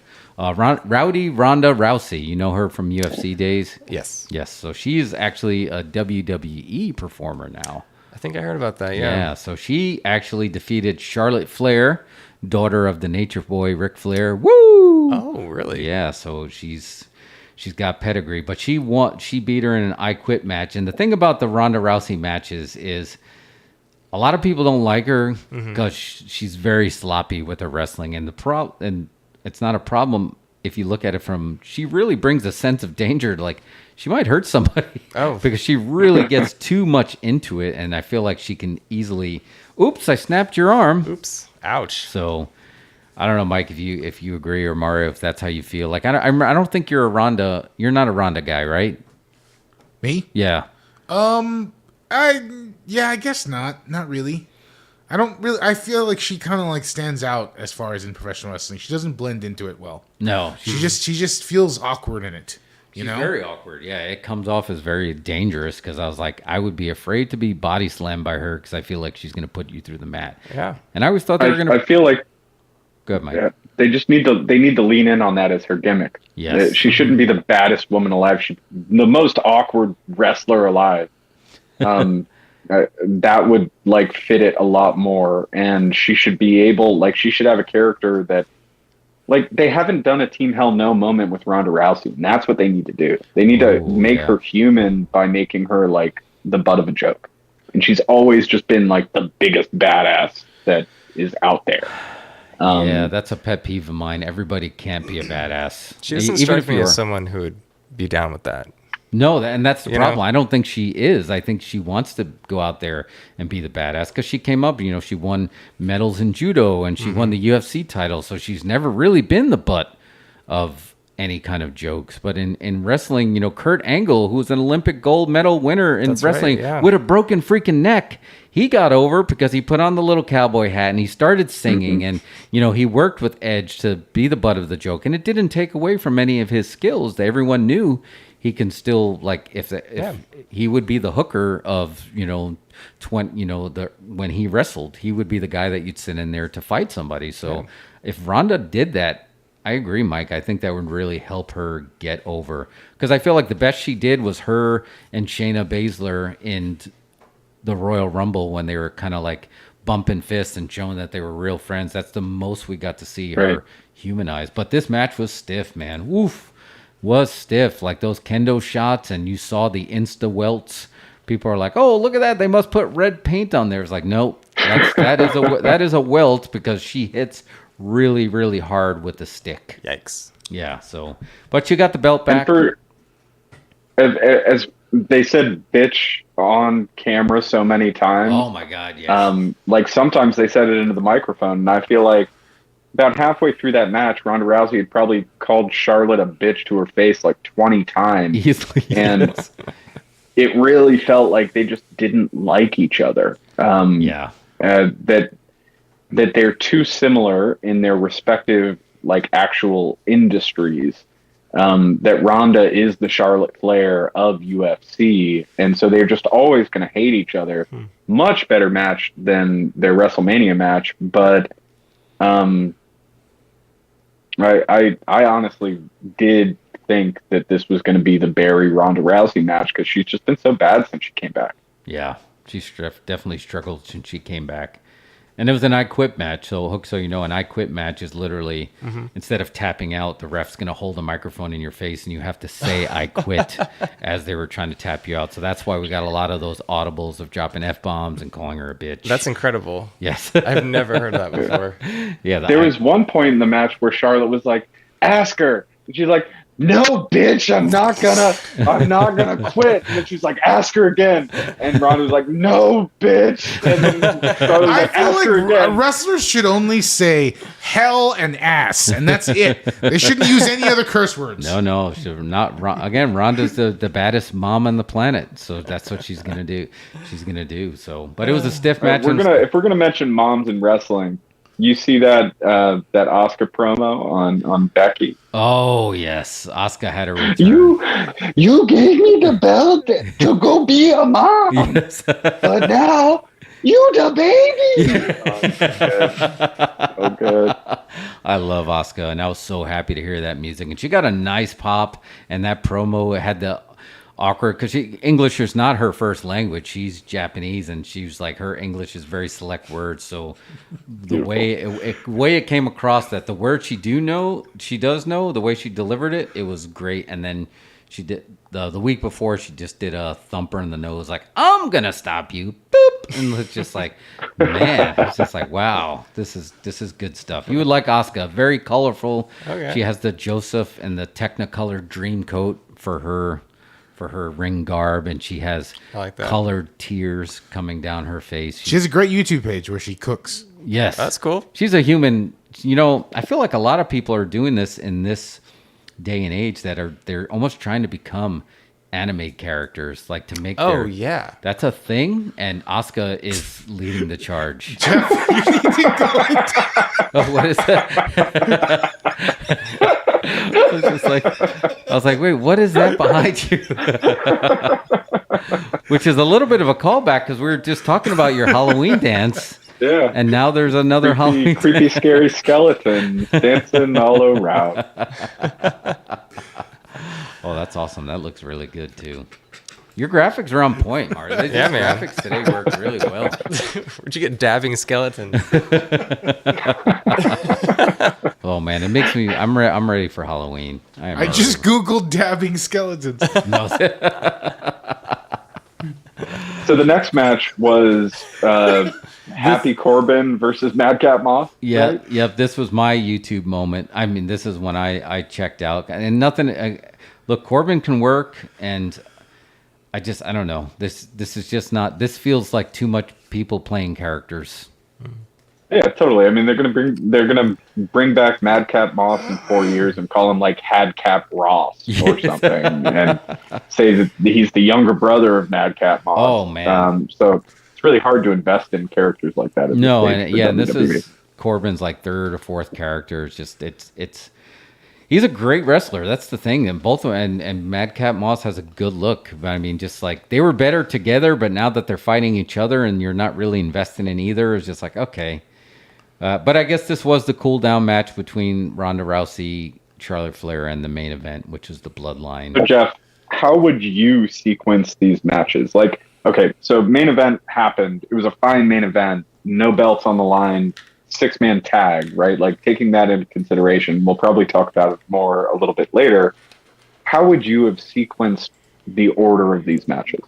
Honestly, the only thing I would have done different is I would have flip-flopped Ronda Rousey and Charlotte Flair. I would have made that the main event, and I would have made the Bloodline versus Drew McIntyre and RK Bro. I would have made that the match before. I understand the Madcap Moss and Happy Corbin. I probably would have left that as a cool down match, but I probably honestly would have put that in the pre-show. I don't think that he would have even made the pay-per-view if I would have booked it, and I would have did Kevin Owens versus Ezekiel.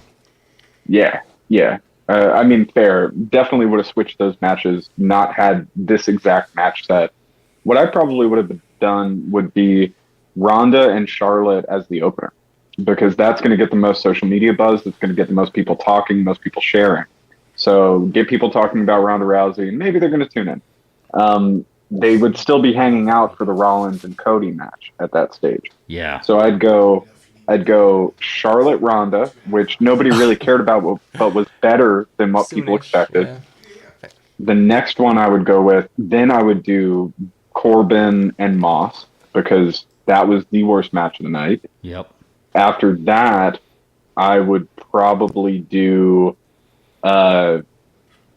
Edge and AJ. Then I would have done Omos and Lashley. Then I would have done the 6-man tag, and I would have had Cody and Rollins as the main event. Yeah, I mean, there's no way that didn't feel like a main event. And I feel like they've been leveraging Seth freaking Rollins in that sense where, he's the first time that he did a curtain jerk and went over for the title in WrestleMania. And I feel like they're leaning into that. And the whole thing with the curtain jerk is just they want it to be the hottest match. And looking at that card, they probably said, okay, this is going to be the guys that actually are going to get nitty gritty and go. But you're right. It's almost a disservice because it was so good. And it was main event level. And people already, Dave LaGreca is already talking about this is like, he sees this being a Flair Steamboat type series where he wants them to have more matches. And I'm already ready for Cody to make a run at the belt, but I can... So what if WrestleMania is Seth Rollins versus Roman Reigns and Cody Rhodes has Money in the Bank? Oh, wow. Yeah, that'd be good. That's what I see. I see Cody definitely adding to the intrigue of Hook. So remember we're talking about he wants to save his father's legacy. He wants to add to his father's legacy, so you can get this Money in the Bank. You can win it, which basically you're going to get a contract that means you can try to win the title anytime you want. You just got to run in, hand the contract. You can do it after somebody lost the match. You can run in, hand in the contract, and you can fight for it. So how many matches are left, Jeff? That was the last one. Yeah, the one. Yeah, we already did it. Basically, that was the end. Yeah, Don't even talk about the main event. Yeah, the Bloodline. You know, they went over on Drew McIntyre and RK Bro. Drew needs a makeover. You know, the Scottish Warrior. We went from the Scottish psychopath to I have a sword named Angela. So it's just like, I don't know if that's working for me, but it was a good match. It's just the storytelling, just like, okay, the Bloodline continues to dominate. Then why did you burn this at the main event? Because I wanted to see Ronda hold up the belt, or Cody said one more step closer to my legacy, but instead the Bloodline continues to dominate, which I'm fine with, but it just didn't need to be the main event. RK Bro, just so you know, is the Jeff Spicoli of WWE. You know, Fast Times at Ridgemont High, bro. Cool. And he tamed. There's nothing wrong with enjoying a little pizza on our time. Learning about Cuba, having some food. But yeah, so he tamed basically the Viper, who's could strike RKO. You've probably seen the memes. RKO out of nowhere.